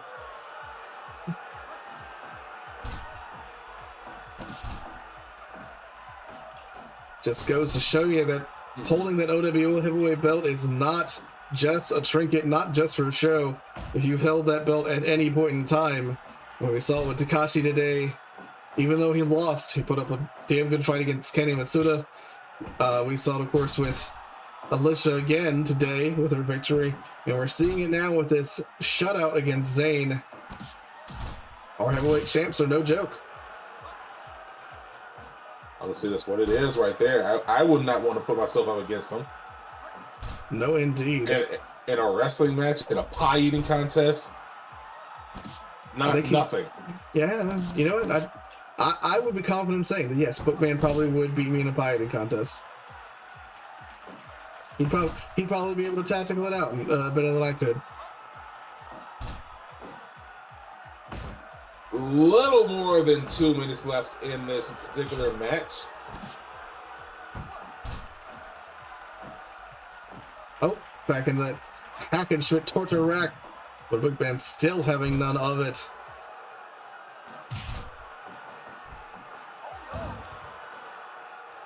Jesus, that auto drop. Russian Manifesto, excuse me. It's not quite the post-USSR yet.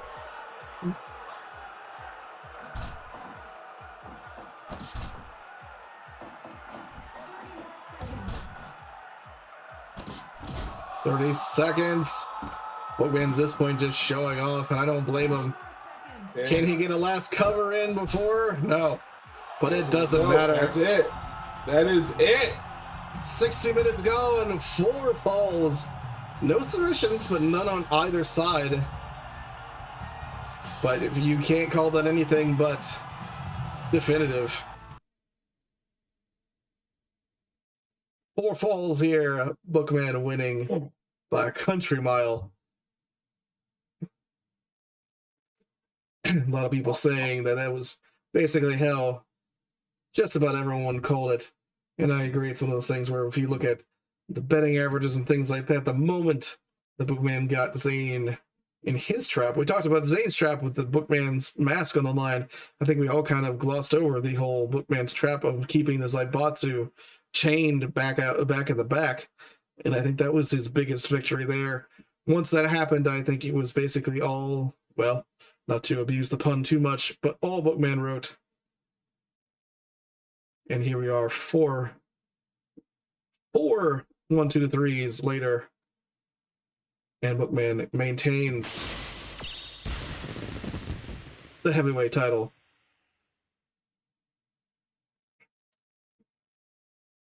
My word. I do, however, have to be right back, so brief intermission. Of course, of course. We are back, and as once again, just to clarify for everyone here, we're going into the TCW Intercontinental title match.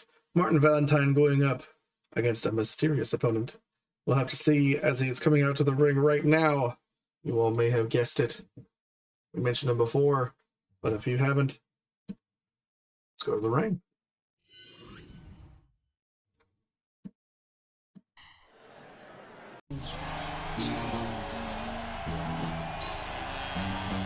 It's everyone's favorite Gemstone Warrior, Darius Costa, coming down with the Freestyle Championship.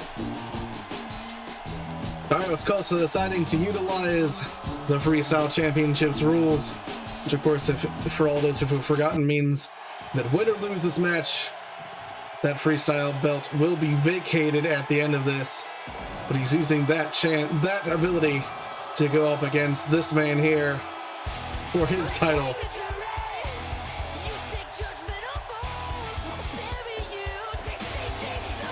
Coming out with the title, the vest, and the sunglasses. Basically, Hollywood Martin Valentine. Our Martin Valentine, indeed. Putting on his 60-minute match. Oh, apparently. But hold on. Let me make sure that it didn't accidentally make this one an Iron Man match too. 1, 2, 3, No, it did not. 4, Okay.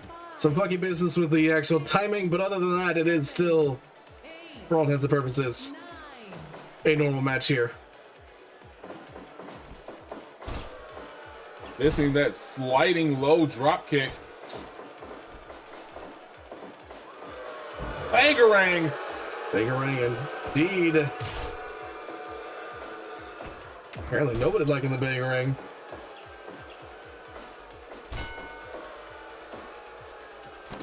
Yeah, Martin Valentine is no one's favorite. He claims he is the gatekeeper of the main titles. Already going for the fall of man. Already? Oh, I think he played it off a little bit, the strength of that move off a little bit too much in his own mind. I think he get an easy victory. Get rid of this newcomer, at least in his mind, real quick. Just a 1 count though. He said he now has a taste of gold. Of course he would think that, hey, he's got a chance to just end this immediately.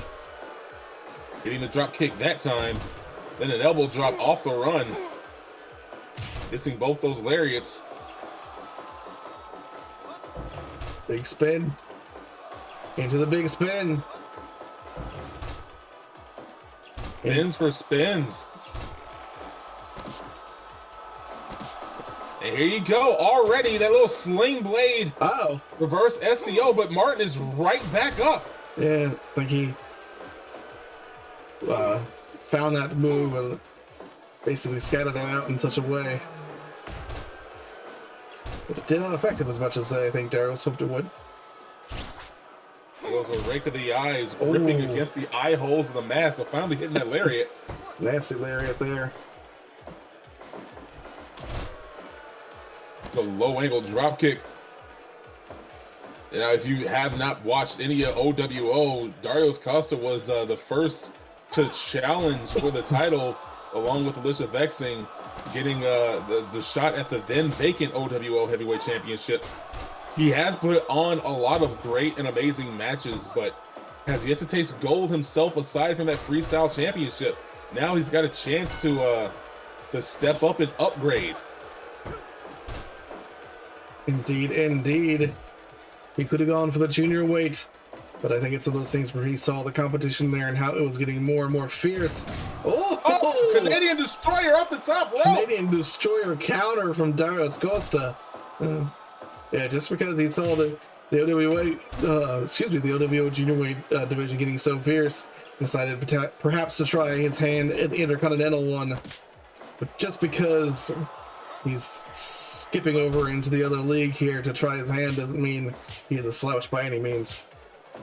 Oh, true enough, true enough. Sometimes you got to find your vulnerabilities. That doesn't spell any kind of bad things for you as a competitor. You just got to try to get in where you fit in. There is a very big premium on championship titles in the TWF in general, so you might as well go where you feel that you have some kind of advantage. And having a new champion being his first defense, you might as well go for it. Yeah, new champion, new championship too, for the most part. Yeah, I think it's one of those things. And being kind of an open weight title, allowing a bit more freedom in that regard than the junior weight would. Oh, there go frog splash from Martin Valentine. Just a 2. A very delayed 2 count. Not yet a near fall, but also a little bit slow on the tick. There goes that Muda lock. Martin able to work his way out of it. Dragon screw.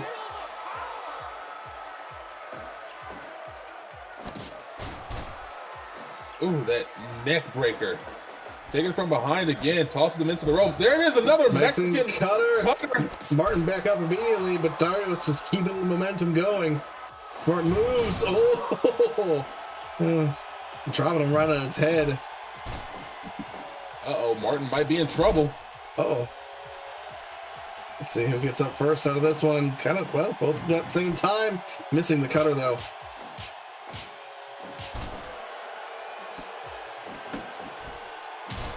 Oh! Running up the ropes, getting that double kick on. Getting a lot of moves out of the corner.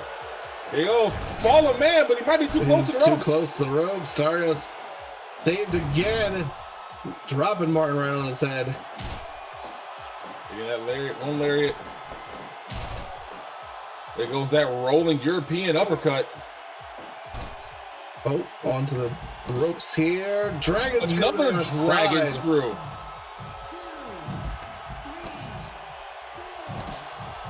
Arios might have it on this one. Starting outside the ring. We'll have to see. He's doing as much as he can out here on the pads. Is he going to drop him down for the full 20? No, just a 15 count.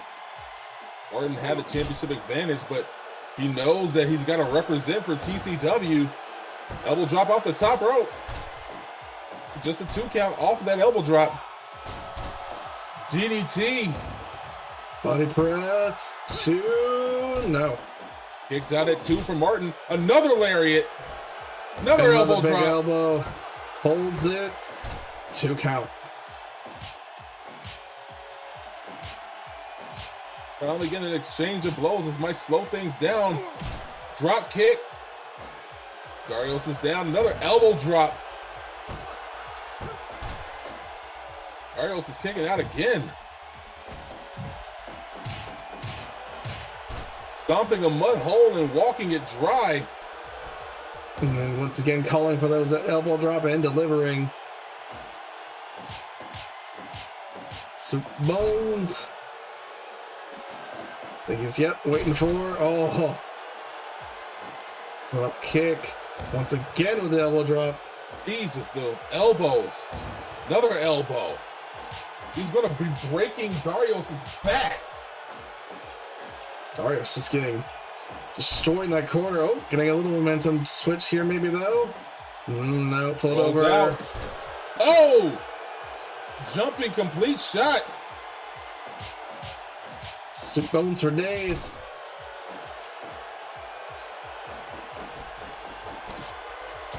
There he goes, right to the arm. Super kick. Cover. This might be it. And it is.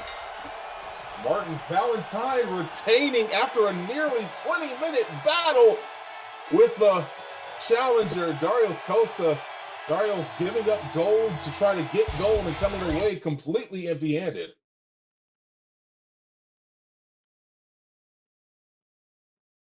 Indeed, indeed. Yeah, having to lose his freestyle belt for that. Martin maintaining his grip on the Intercontinental title.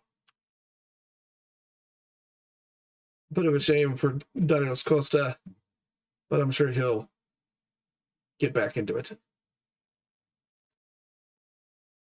But Jesus, though. as always, he's put together a decent enough match, even if Martin did get his title defense. Which, of course, means we're going into another TCW matchup. Not this one, we just saw that one. We're going into this one. I talked about it briefly while you were away, D. But we are going into it now. The TCW heavyweight title match. 3-way elimination. D, what do you have to say for yourself about this one? Two challengers that seem to have Darrell Dunn's number, but I would like to impress upon you the ability for Dunn to just eke away with victories in these multi-person matches, these multi-wrestler matches. He's been managing to just find some way to come away with the victory. He did so in the initial battle royale that got him the title in the first place, actually pinning Jakob Sapp in that particular multi-wrestler match. So he knows how to conserve his energy. He knows how to not to downplay his ability and strategy, but he knows how to weasel his way into a victory and avoid getting knocked out and pinned. So honestly, I think what he's going to do is he's going to play off of the collective ego and avarice of Silva and Sapp in such a way to keep them fighting each other and focusing on themselves rather than try to focus on Dunn himself. I could see it. For sure. Just sneaky, kind of bobbing and weaving between the two of them instead of actually just going toe-to-toe with either one. Because, of course, he has lost in the league to both of these, famously. So it's one of those things where, yeah, that is the reason why they are both here. They are both yearning for this belt, the TCW heavyweight title. And of course, it is an elimination, too. So it's one of those things where if he just holds back and waits for Silva and Sapp to beat each other silly, or even to eliminate one of the two of them, or eliminate each other, I should say, one of the two of them to eliminate each other, he's going to have a much better chance to hold on to his title belt. Other than that, though, I don't know if I would still put money on Dunn. He's a crafty motherfucker. He's held on to this belt for so long, but Months. And he's beaten, in non-title matches, tons of people, but this is I believe his actual first proper defense. Is it not? Yeah, this is his first proper defense, and it's a big one. It's a big one, and it's maybe his first, maybe his last. We'll have to see, but nothing to it but to do it from here. And I think they are coming out to the ring as we speak, so we'll be moving over to, of course, our ring cam here in just a moment.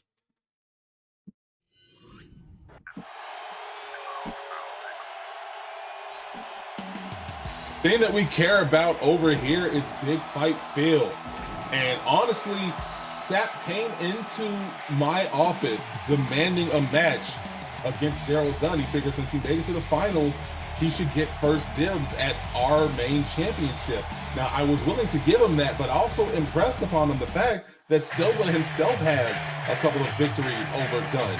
So last week, I gave a shot for Silva to make it into this match and make it a multi-wrestler match if his tag team of the Exalted managed to beat both Dunn and Chapman, and sure enough, they got the victory. So now it's a triple threat match. And coming out last here, of course, the TCW heavyweight champion.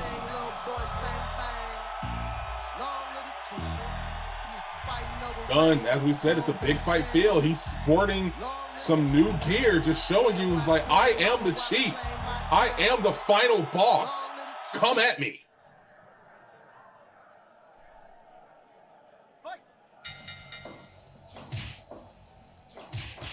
Yes, he's lacking a lot of the power that these two definitely hold over him. one of the smartest things for him to do is just to try to avoid as much conflict and conflict that he can at this moment. Yeah, I don't think he's doing that quite yet, but Silva definitely looking like he wants Sapp. Sapp kind of eye on the prize here. I mean, if you take out Dunn first, you are guaranteed a new championship. So that's got to be what you go for. It is true.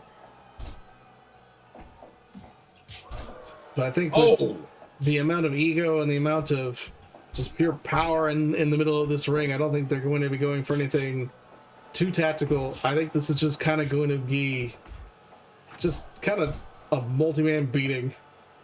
Yeah, the way that these guys wrestle, this is just going to be a mauling, an overall mauling. Even for Dunn, for somebody who, as we said, may not have the power game locked up, he just wants to maul, just like that, right there, like stomping in Sapp's head. Yeah, proving a point right in front of you.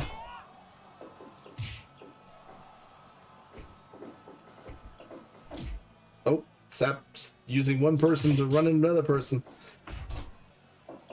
There goes Dunn. There you go. He's showing that he may not be the biggest stand-up fighter himself, but he still knows how to put in work. There goes Dunn gripping at Silva's ponytail just to hold him into that scissor lock.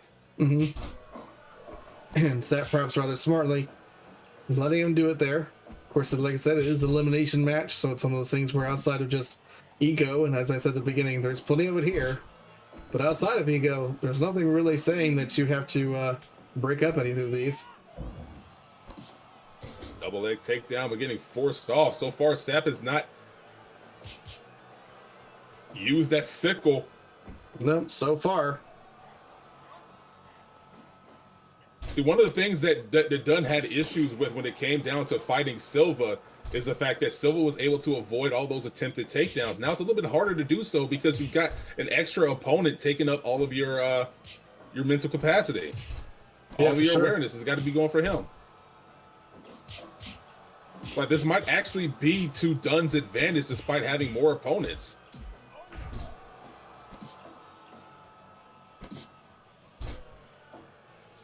Double knees on Silva. Sapp going after Dunn. Oh, partnership of opportunity, I'm certain. Silva, oh. That was a delayed 2 count. Oh, there you go. See, that's exactly what I mean. When he's focusing on Silva, he can't focus on Dunn coming in for those little takedowns, which puts him in an advantageous position. But then again, he has to worry about what happens with Silva. Yeah, and unfortunately, the other thing is that one of Sapp's main weaknesses was, of course, the fact that he could be kind of eventually beaten out in terms of his tiredness. You know, we've seen him go for plenty of long matches, but the longer, being a power wrestler, the longer he's out there, the more he's going to kind of beat himself silly. And with 3 people out there, you can see it now. He's already having a chance to kind of lay back, catch his breath, take it relatively slow and easy for Sapp's level, at least. Speaking of beating silly, both Silva and Dunn are busted open. Silva after those brass knuckles, Dunn after just getting a beat down from Silva. Oh, and yeah, look at this. Once again, I just talked about it. Sapp having the ability to kind of walk out and just kind of watch the proceedings, catch his breath. And since the ref is focused on him, not focusing on this beatdown, nor the pin cover. Yeah. That probably saved Dunn. Silva now focusing on the broken down man. Cover. No.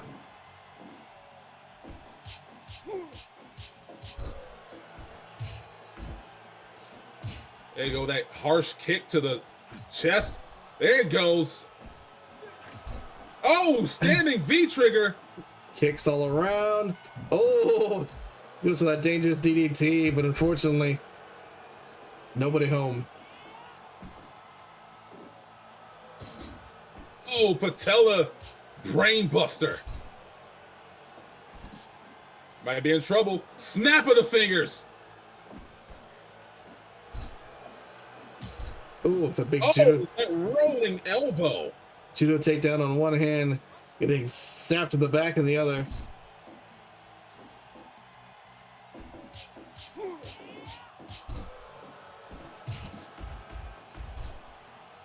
Nice combination from Dunn. Another combination from Dunn. What can he get out of this? Oh, tries to go for it again. Gets a combination from Silva in the back this time around. Oh, returns the favor though. Looking maybe to try to get to that dangerous DDT again, but I don't think it's going to be able to get it. Uh-oh. Oh, crossfire fire, power bomb. Power bomb. Oh! Dunn gets kicked out of the first one. We've seen Chapman do it. We've seen Rivera do it. Dunn has finally done it. Dunn do it. He had to have been looking for that particularly. Oh, these takedowns. Into the ropes though.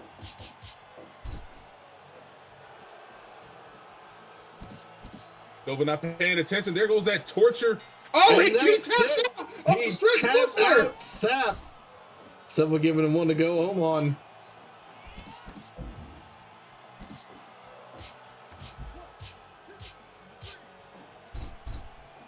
Silva trying to fight his way out. Both men bloodied and beaten over the course of this match. Standing Inseguri right there, shoots the half. Strong 2 count there. Yeah, I think Sapp did his damage, did his deadly deed by leaving both of these men battered and bloodied. This is going to be an interesting fight from here on out. I don't know really who has the advantage here.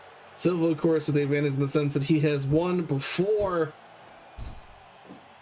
But Dunn clearly has done his homework since that point. Oh, definitely. Kicks out of that combination. Boss rush with these punches.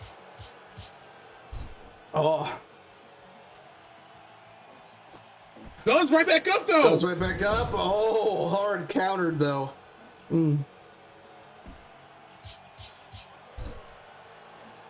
Probably knocked out on that one. Picks him up. Oh, no, he's not giving up, though.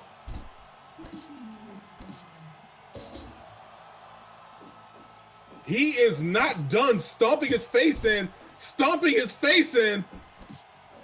Again and again. Ooh, snapmare driver. He's holding it in. And there it is. Dunn's not even up. He's just out on his feet. Dunn's first major defense. What a hell of a defense it was. Only a 97% on that? I refuse. Yeah, we need some new fans if they only get down to 97%. But a hell of a thing all the way around regardless. Darrell Dunn maintaining the belt on him, maintaining that heavy control over the TCW arena all around. All the blood on the bloodiest match we've had so far. Bloodiest match yet? No incidental bleeding. That was all dragged out, smeared over the canvas. Indeed, indeed.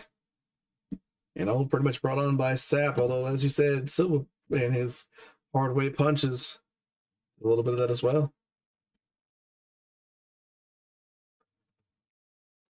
Good night, Bookman. At least you got to see the best of yourself out here. Although you are actually, this next match is, in fact, your other match tonight.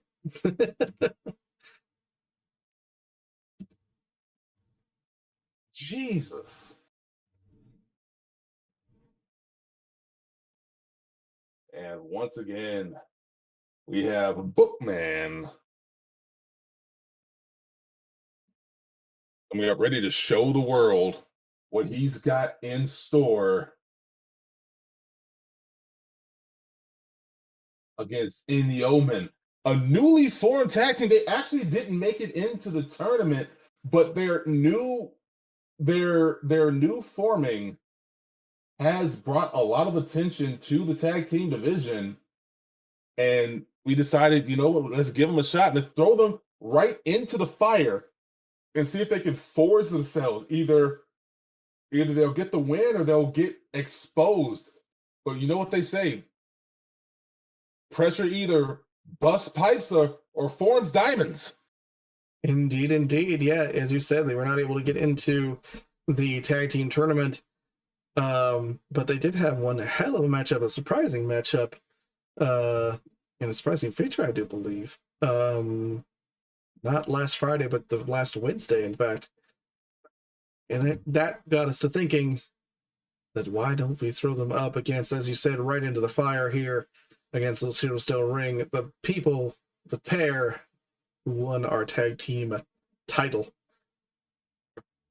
True enough. They managed to get a win over Malice and Victor Owens right at the buzzer, in fact, getting the victory with just seconds left in the match off of a submission, I do believe. And honestly, it surprised the heck out of all of us. Now, it may not have been the biggest match of their collective careers.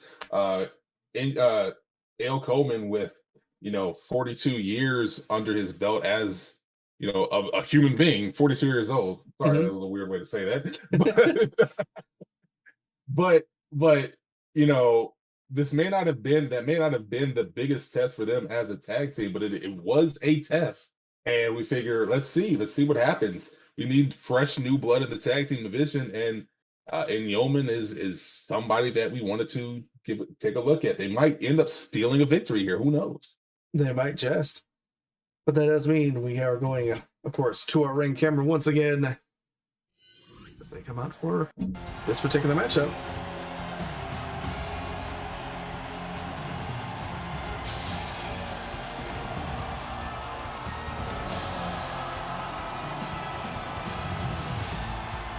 It's Bookman 2 belts. TWF Tag Team Champions, representing, of course, yes, the 2 belts. Bookman coming out with his OWO heavyweight belt that he just defended in one hell of a matchup. And Kigathan representing, of course, their other half, the tag belts.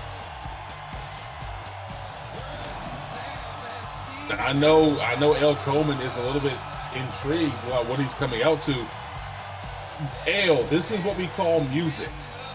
People tend to come out to it when it, to help identify who they are and get themselves pumped, get the crowd pumped, and even manage to intimidate their opponents. Coming out to silence could be intimidating, but Ale, go along with it.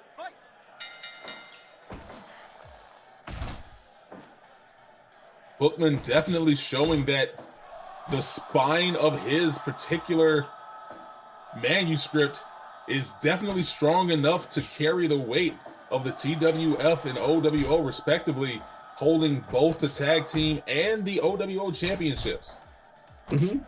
Yeah, holding.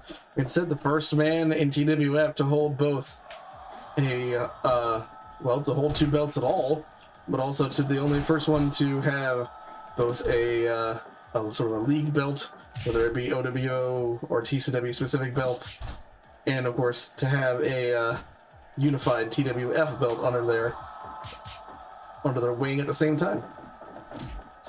Good enough. Now, what we said before about Jeff Su having his squad around him definitely hides a lot of the deficiencies. I think the same can be said of Ale Coleman and Enyo. Having another person right there might be there to handle a lot of the deficiencies that you have as a particular wrestler. Enyo is definitely a better striker, but knows the ins and outs of wrestling in general, the stuff that Ale Coleman might not be privy to, and vice versa. Ale Coleman is a much better stand-up fighter than Enyo, but he also knows how to conserve his energy. But right now, not really conserving energy. Dual Spanish flies! Dual Spanish flies, booked with a smart cover after that. Just a 1 count. Still pretty early on. But coming wisely. Taking the tag. Coming in with the big squish. Honestly, I was surprised he couldn't count to 100 on that one. A dual Spanish fly. It was not what I was expecting Ale to kick out of, especially at 1. Yeah, like I said, it's still pretty early on. Still have kind of the most energy you're going to have in a particular match, especially when you've already had Bookman go through 60 minutes. You know, he can't possibly be at the top of his game at this particular point.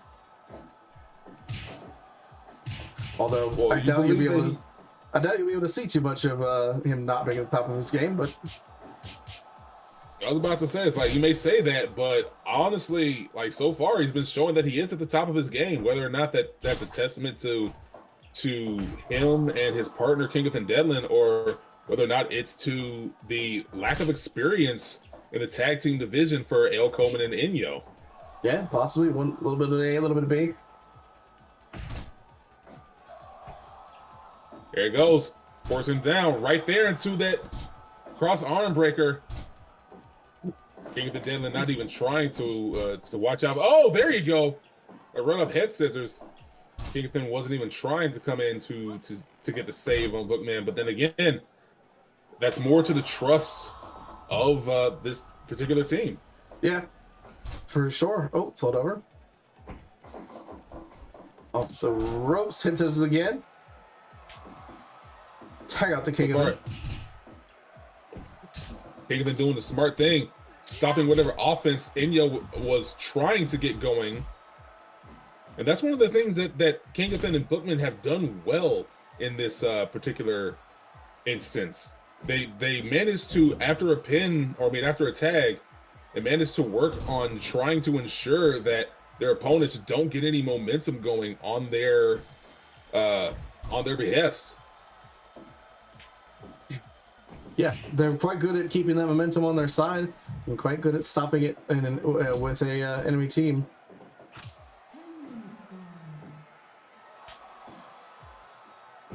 Quick tags also help. Yeah, although didn't seem to go quite the way that they wished it did. Went for another double team action. Coleman having it quite well scouted. And now holding on to the momentum as he just works the arm again. Oh, going for the headlock, getting a back suplex for his troubles, landing up high on his shoulders. Right there into a roast pig clutch, but just a 1 count. We saw, Oh! Shades of Alberto El Patron. Oh, another squish. Coleman not the legal man at this point.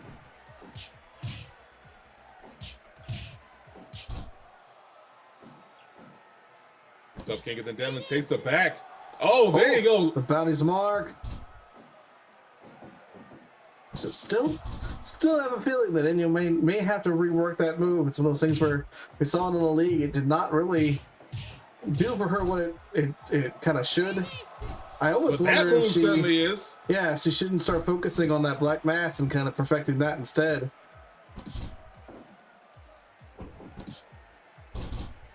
Rolls through right there to a triangle armbar. Golden trigger! Golden triggers.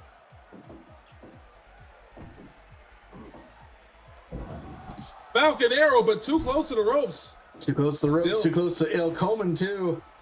Yeah, El Coleman still coming through, slicing her way in. Slicing her way in. Twisting up.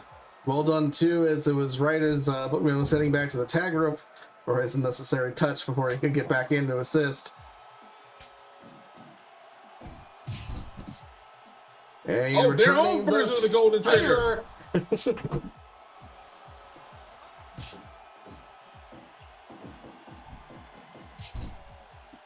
Just a simple shote right to the face. Bookman going for the drop kick, missing everything. Gets caught with the dragon screw. King of the Devlin too busy dancing around. Too busy dancing. He does like that dance though. Didn't work against him, catching a drop kick right to the solar plexus, dropping Coleman. It's a quick tag in. That poke of the eye is definitely going right for the eye holes of the mask.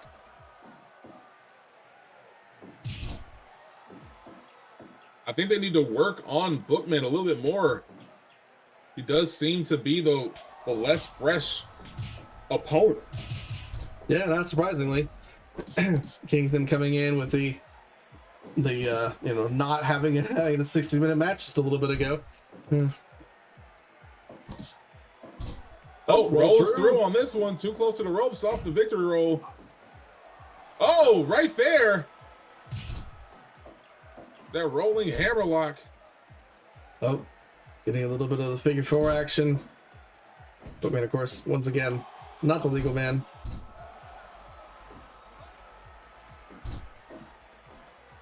I believe Bookman senses that Kingston is a little bit less fresh.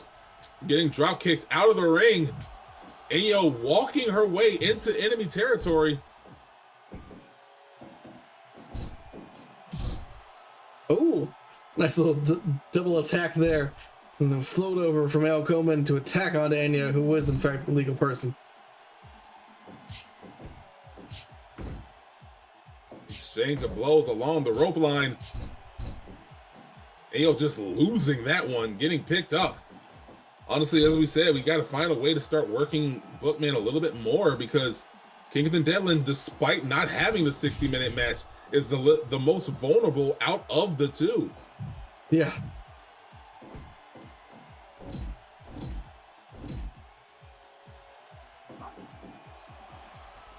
Goes through on that one. Oh, but the figure four for Bookman. Again, Bookman, not the legal man.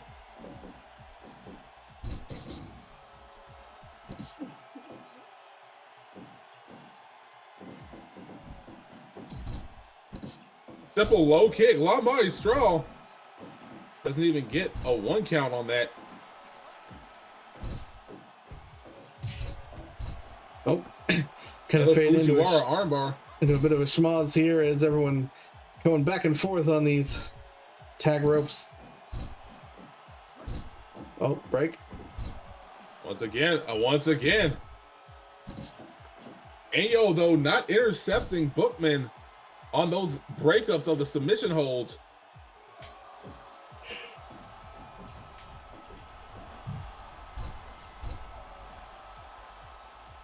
That's what it is. They're going to focus on Bookman as much as they possibly can at this point, just to try to keep him from, got a trigger roll from Kingston Devlin, and sure enough, going right after the legs. Oh, anyway, we're walking out of that with a little bit of the momentum there. Yeah, Bookman is still surprisingly spry, considering just straight up blocking that Russian leg sweep for Enyo, despite being the much more, I guess fresh is not the word we would want to use, despite being the more less damaged, let's just say, opponent. He's still doing those quick tags in and out. There she goes. Now she's interrupting.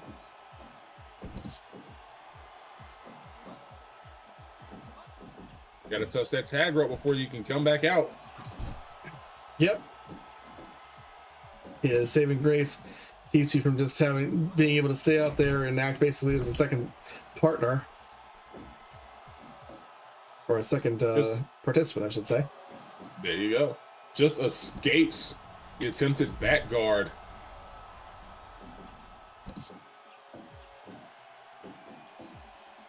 And Enyo caught in trouble, and there goes the roll through. Just the 1 count after stopping it.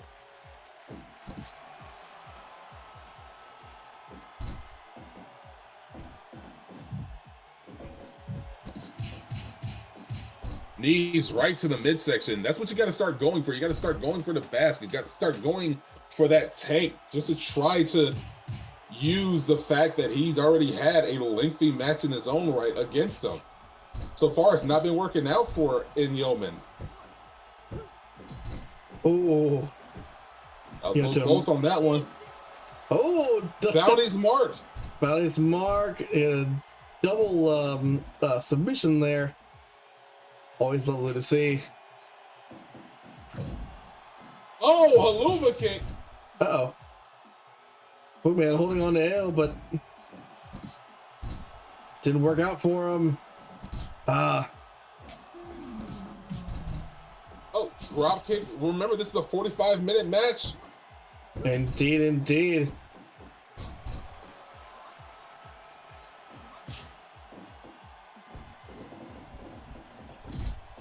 Oh, nice double leg takedown. Rolls through. Oh, Rolls through, gets goes caught in the up. backslide again. Saw that get a fall on Xain in that Iron Man match they had.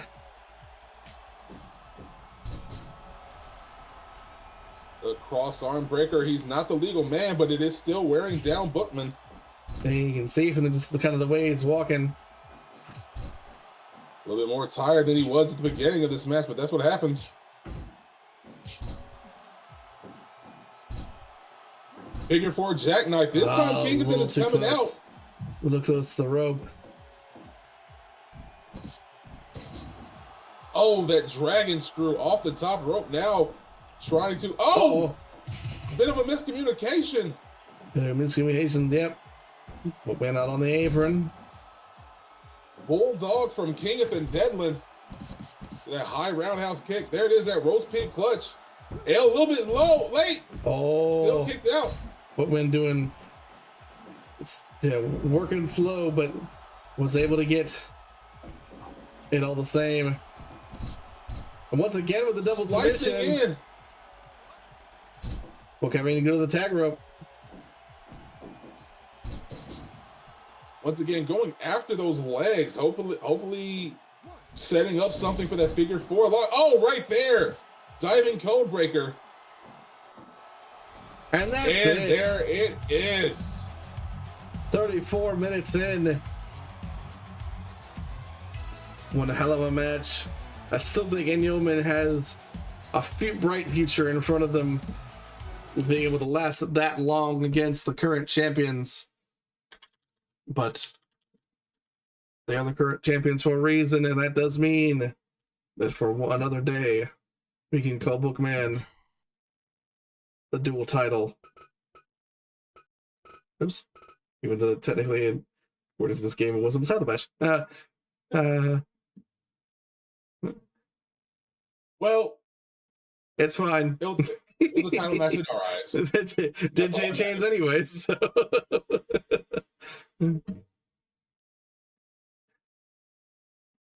But that leaves us with one more match for this evening. We all know what it is, and it's not this one. We just saw that one. It is, in fact, the unified TWF heavyweight title match. That should, in fact, say best of 2 out of 3 falls. Not sure why it doesn't. Thought I'd put that on there. But that's what we'll be doing. Best 2 out of 3 falls match. Unified TWF heavyweight title match. Yeah, we're not an airline that. We're not an runs the airline. 90s. Zoom, zoom. Make my heart go boom, boom. That supernova girl. No, nobody remembers Xenon. Girl of the 21st century. Nobody. Can't say I do. Just me. Oh, I'm the only one that remembers that Disney Channel movie. I think that's just you. Wow. Nobody remembers zoom, zoom, zoom. Make my heart go boom, boom. That supernova girl. Nobody remembers that. All right, cool. Bet.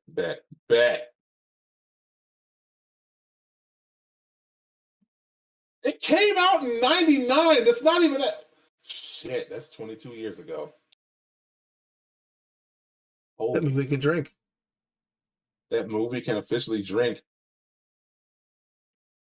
I forgot Nons was just old enough to not need a babysitter.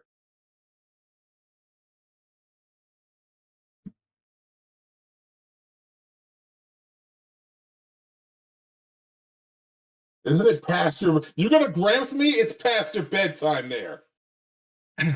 Before we get into whose bedtime it is, we of course still have this one last match to go. So let's, before we all have a nice bedtime, get into this one. Best 2 out of 3 falls. Lyndsay Barber, the now former 2-time OWO Junior champion, unfortunately, versus Chapman. Let's do it. Let's do it.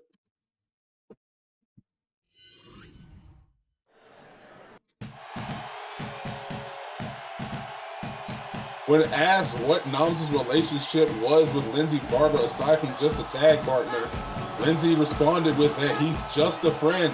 Rest in peace, Biz Marquis. Here comes legwork.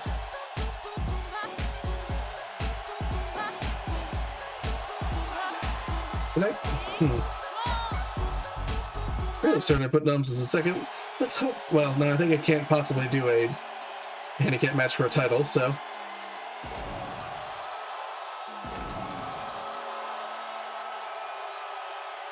Now, Kam'Ron just saw his former Get Money Inc. partner retain his title. Now it's time for him to do the same. Let's see. No, good. Okay. Again, 2 out of 3 falls on this one. Cameron Chapman doing the business, getting the victory over Jacob Sapp and Daniel Alara to ensure that the TWF championship stays over here on the TCW side of things. But Lyndsay Barber getting a chance at the title herself, having multiple title defenses on under her belt. We figure, hey, let's see what happens when she goes up against Cameron Chapman. Yeah. This, of course, is one of those things where some might consider it a little bit strange that a multiple-time junior weight is going for what is, a world heavyweight belt. It's one of those things where, the junior weight has a maximum size requirement. The heavyweight belts are, in fact, essentially open weight to a certain degree. It favors, of course, people of, larger size, but of course, Cameron Chapman himself can be considered a junior. So the drop kick sending Lyndsay Barber down to the mat. cool. And then so does that lariat. I was gonna say lariat doing much the same there. Attempting to go for the takedown. Attempting to go for the pinfall. Nope. Nothing. Lyndsay letting her feet do the talking. Those kicks to the midsection. Both up almost at the same time. Double knees after that moonsault. Ooh. And paying for it as she goes directly for those knees afterwards in a super kick. Another super one. kick.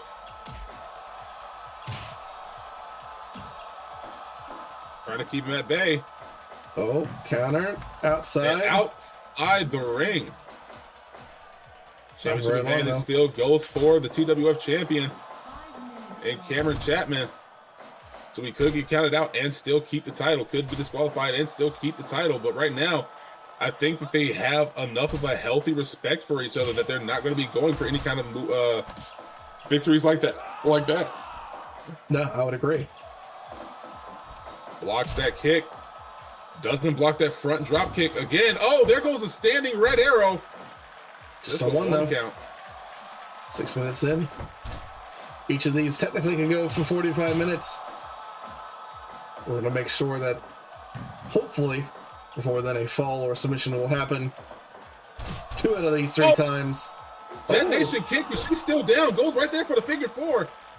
Figure she's going to use her legs. She's going to lose her legs.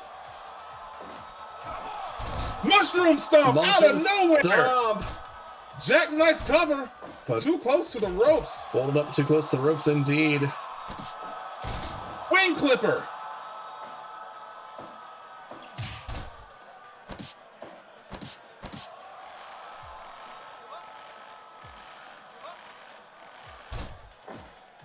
Goes right to the legs. Oh, water wheel drop. Then a dangerous PK kick.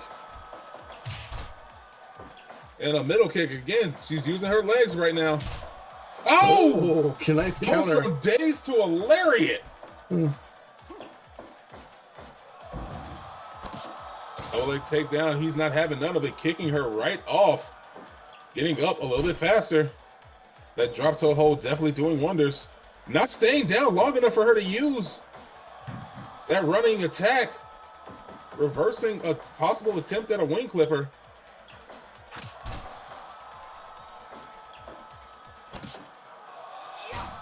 party's over, right to the back. 10 minutes gone. Cover, 1, 2, no. It's a 2 count. Oh, there goes the takedown. Right there to the calf crusher. Dragging himself to the closest ropes, but catching that soul butt off the top rope. That adjustment frog splash right there to the DDT, right there to the moonsault knees.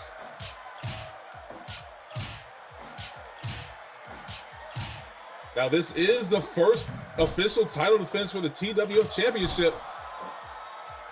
Yep. First time the unified TWF World Heavyweight title has been defended since the league, since the Avispon League. Oh, nasty little trio wall there. Oh, and there goes that scorpion kick. That might do it. Ripcord, V-trigger, shoots the half. 1, 2. No. Cameron's still in it. Diving body press on 1. Elbow drop on 2. Works her down right there. Oh, dangerous position, pretty much center of the ring. Finally finds a key for that lock. Let her catch a drop kick. Diving body press. 1, 2, 3. First Kam'Ron. fall goes to Kam'Ron. Don't sleep on him.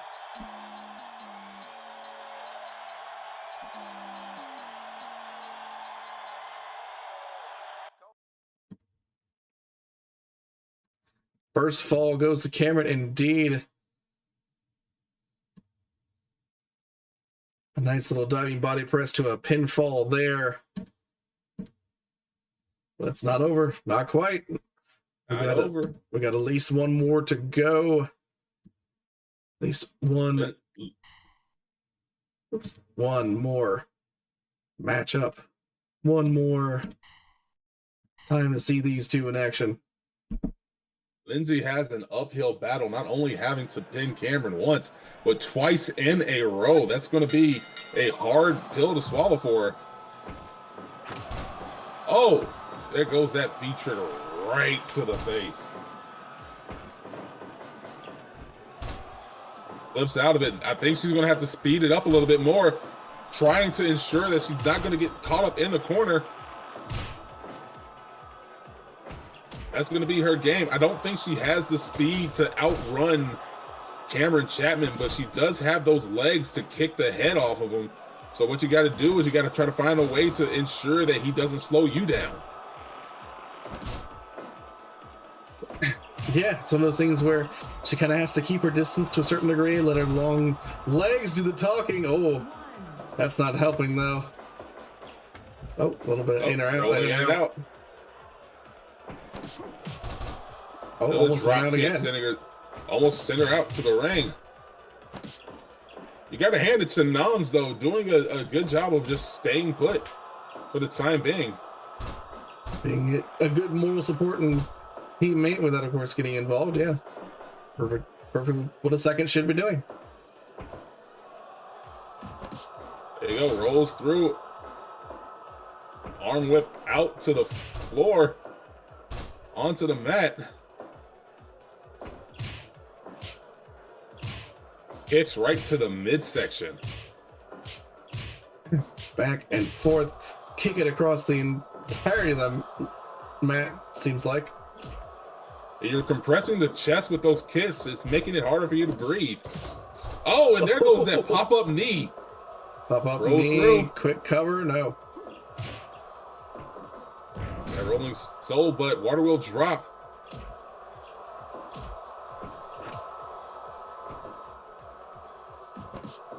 And once again, nice little arm whip. Oh, avoids the first kick, doesn't catch the second one.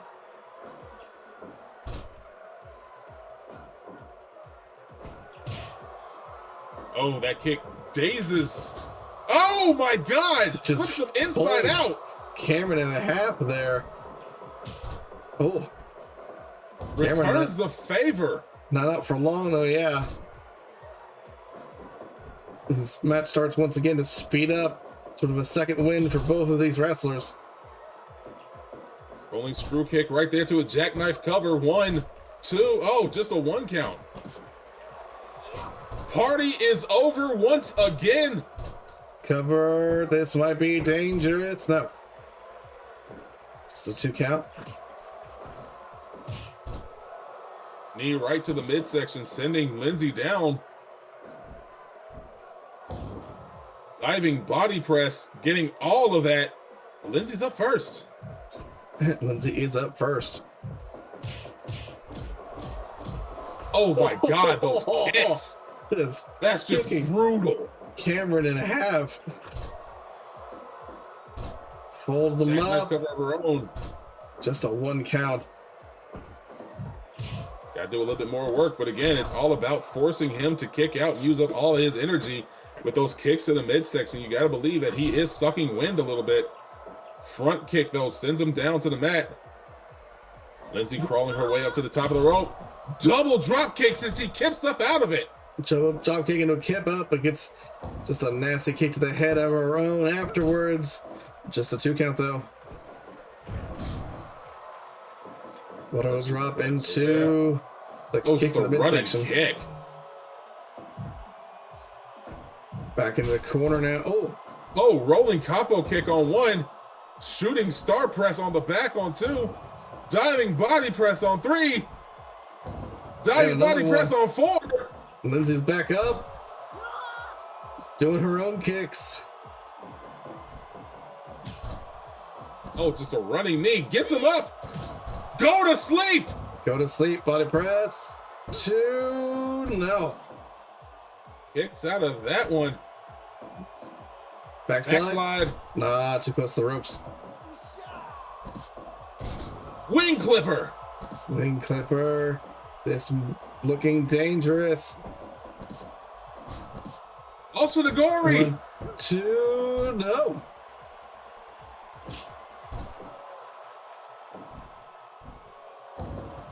Another body press. Trying to drag and work her way to the ropes.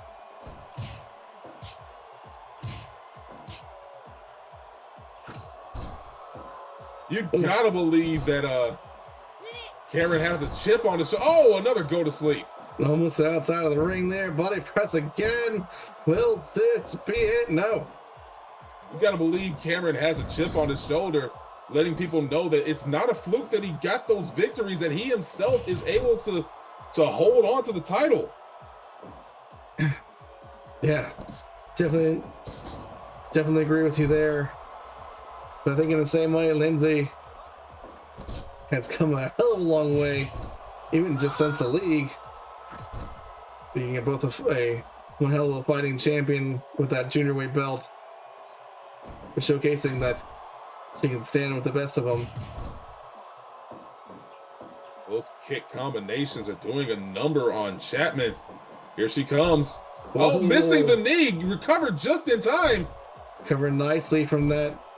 But roll through. No. Not allowing Lyndsay to capitalize on her own set of offense. There goes a standing red arrow. Is that going to be it? No. I don't think we've even seen near falls yet. First match went by relatively quickly. This one seems to be one that will probably be the most fought for.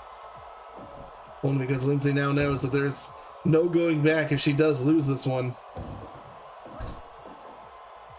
He goes to the ropes on that body press. There he goes, that double-legged takedown, but he's forcing her off almost immediately. Both wrestlers completely exhausted as we get up. Samoan pop on 1. Drop kick on 2. Roll through. Picture roll, no. 18 minutes in. Another body press. No. Oh. Follows it up with a wing clipper. Oh, and a face buster. Oh, tries to roll through. No. Fights. Lyndsay's right back up. first.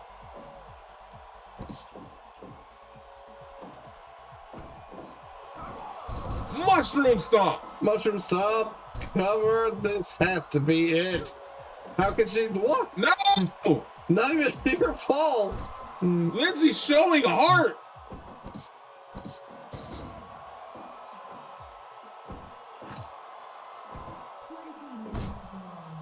20 minutes gone by. That mushroom stomp, not a lot, not enough. Just as a reminder, each one of these matches can go to 45.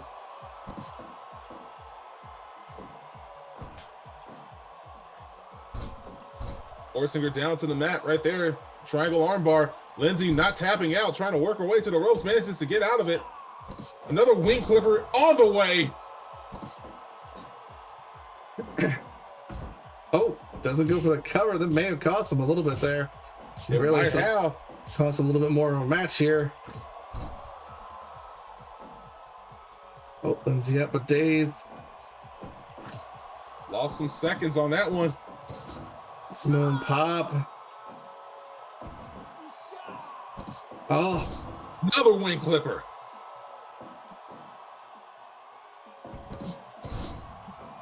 Lyndsay a little dazed now, but gets right back up after that face buster. Once again, right in the center of the ring. This might be it. This should be it. This should really be it. No, she finds the key. Oh, 5-star clutch. No. On hold.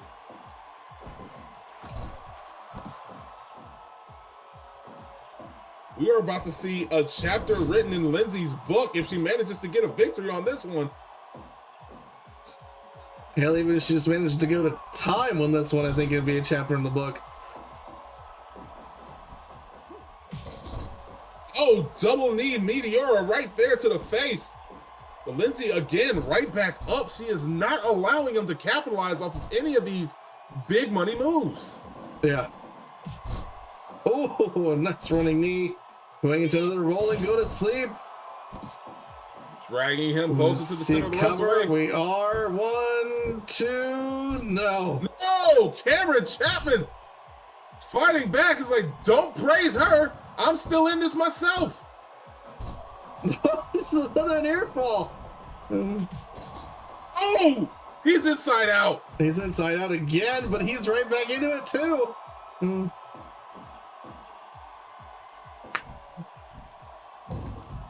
Cover again. 1, 2. Not even a near fall. Working the leg. Oh, managing to kick her off. To the outside. So far, Nam's a bang. The rules.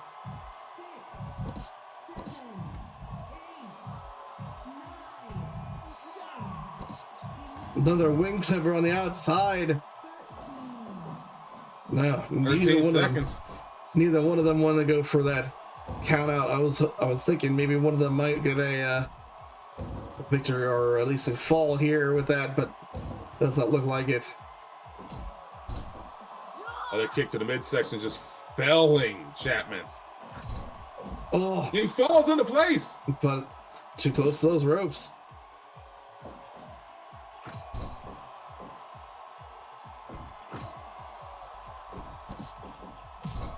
Oh, ripcord shots. That should be it. That has to be it. Yes, it is.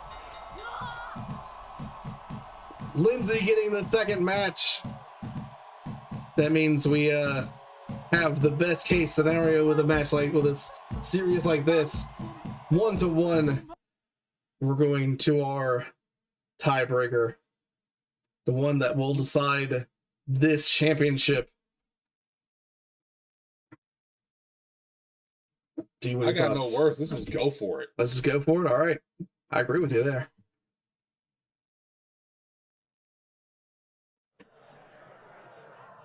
Once again, can go to 45 minutes.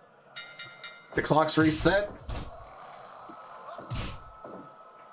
Trying to go for the immediate tap out victory. There you go, standing corkscrew moonsault.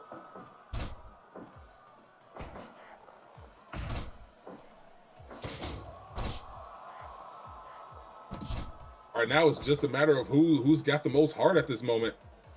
Yeah, it's one of those things where I can't imagine this going the same length of time as the last match, but then again, who knows?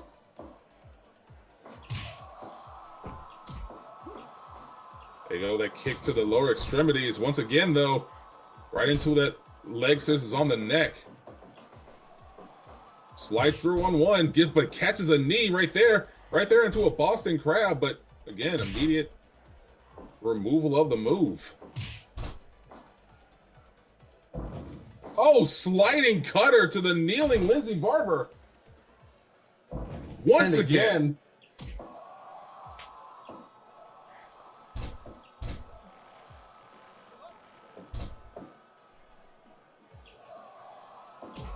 If you're Lyndsay or you're Cameron, you know that you've got to be exhausted at this point. It's about big moves at this point. You just want to try to put somebody away. There he goes, a standing corkscrew moonsault once again, just a 1 count. Just getting a 1 count, but 3 minutes in, getting a solid 1 is still kind of a, I think, a sign, as you said.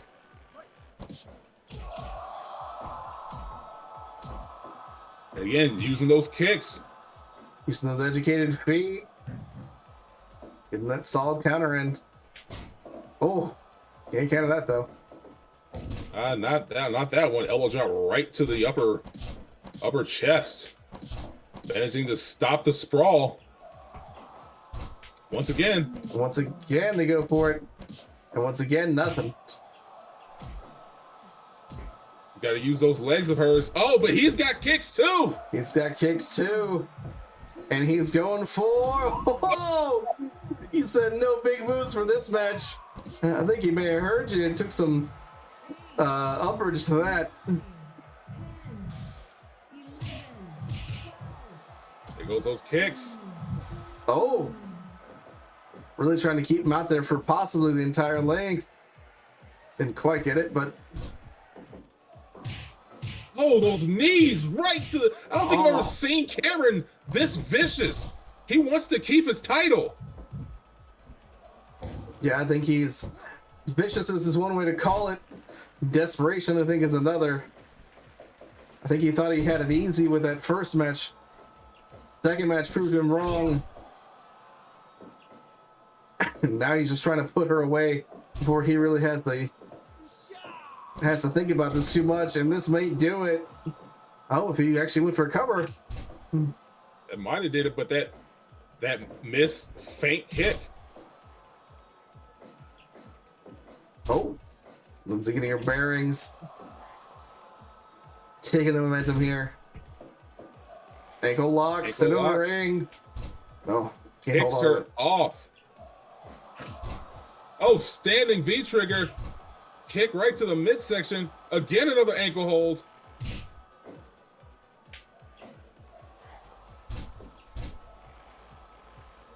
Working her down to a triangle armbar.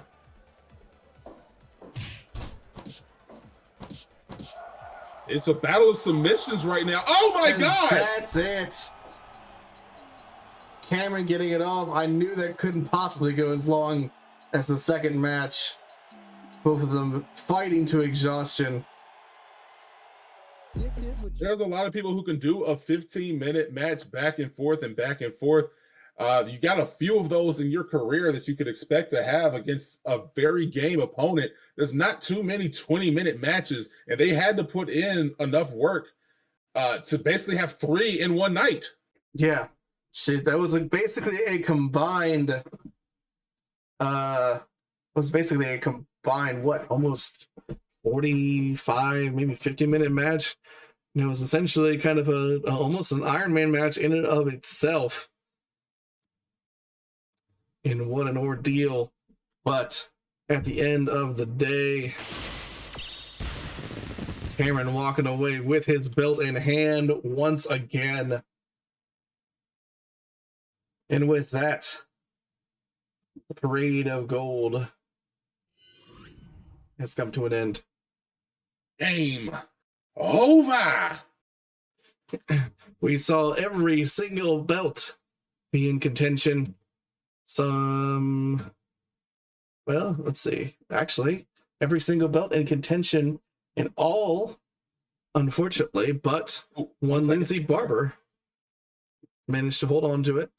Lyndsay Barber, unfortunately, losing her junior weight belt to the Red Hornet, Avispon Rojo, but everyone else putting another notch into their belt, putting another defense to their name.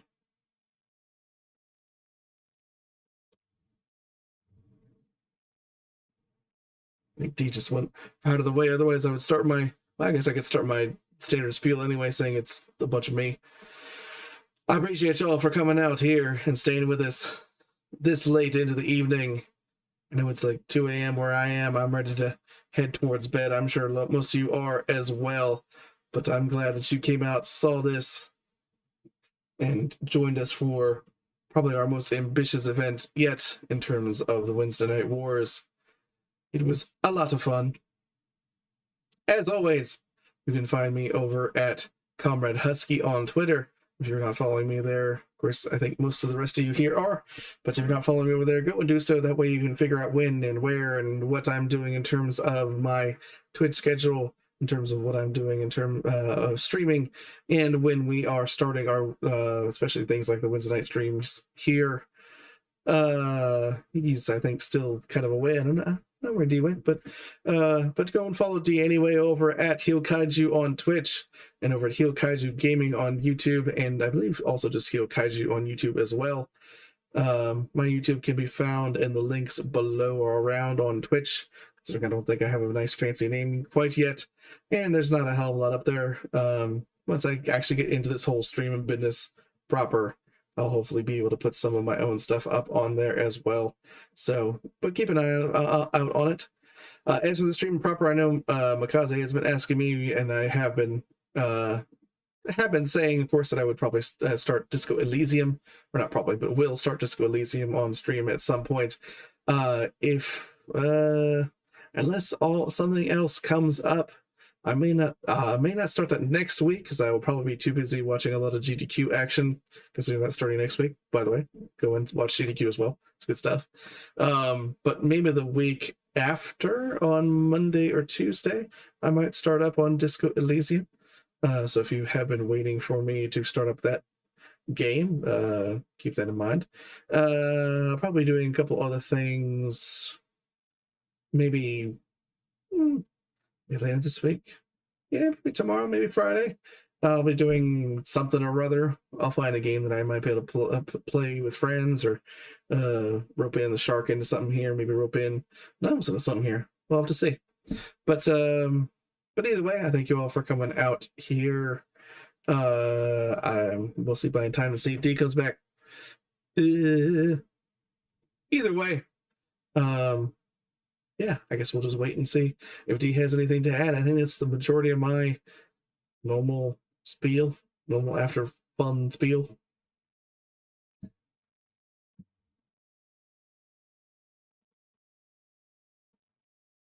Go Fallen Noms. I think everyone here is Fallen Noms.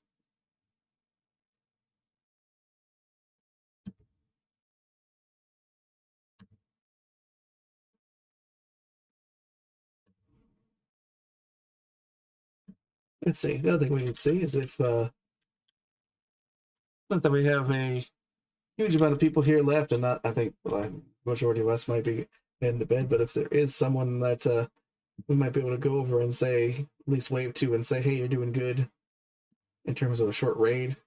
Looks like Greg over at Gaming Guardians is doing some fun. We might send you all that way after this. But like I said, I'm just kind of waiting to see if D wants to say anything for himself before we do so. Gnomes, what are you doing in terms of your streaming? I know, well, actually, you said that you might have a problem with it because, of course, your laptop's being all busted and such. So that might make that hard.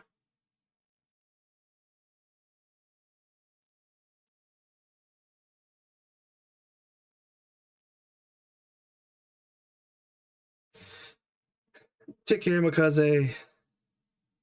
I'm not streaming tonight. Got stuff to do tomorrow. Yeah, that's fair. I think in general we might pass on the raid because yes, I'm tired. I'm sure D's tired. Pezza, you're tired. Nums is even tired, and that's rare. So, as much as we all appreciate Greg, I'm sure he's doing just fine. But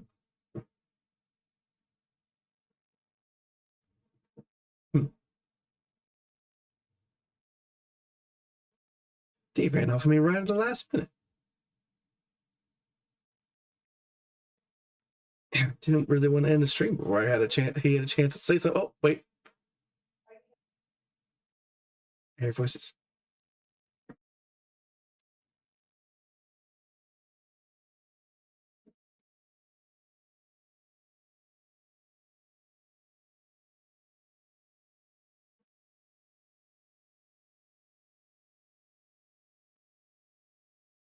Yes. Yep, I'm going to end the stream here just to let you all go and have a nice night. I will press on D's wishes, of course. And again, go and follow him on all the things that you all know about. He'll kaiju on Twitch. He'll kaiju over on YouTube. He'll kaiju over on Twitter. All that good stuff. So I think that'll be the majority of things he wants to say. But yes, until next Wednesday or until the next time I see you all, have a good night.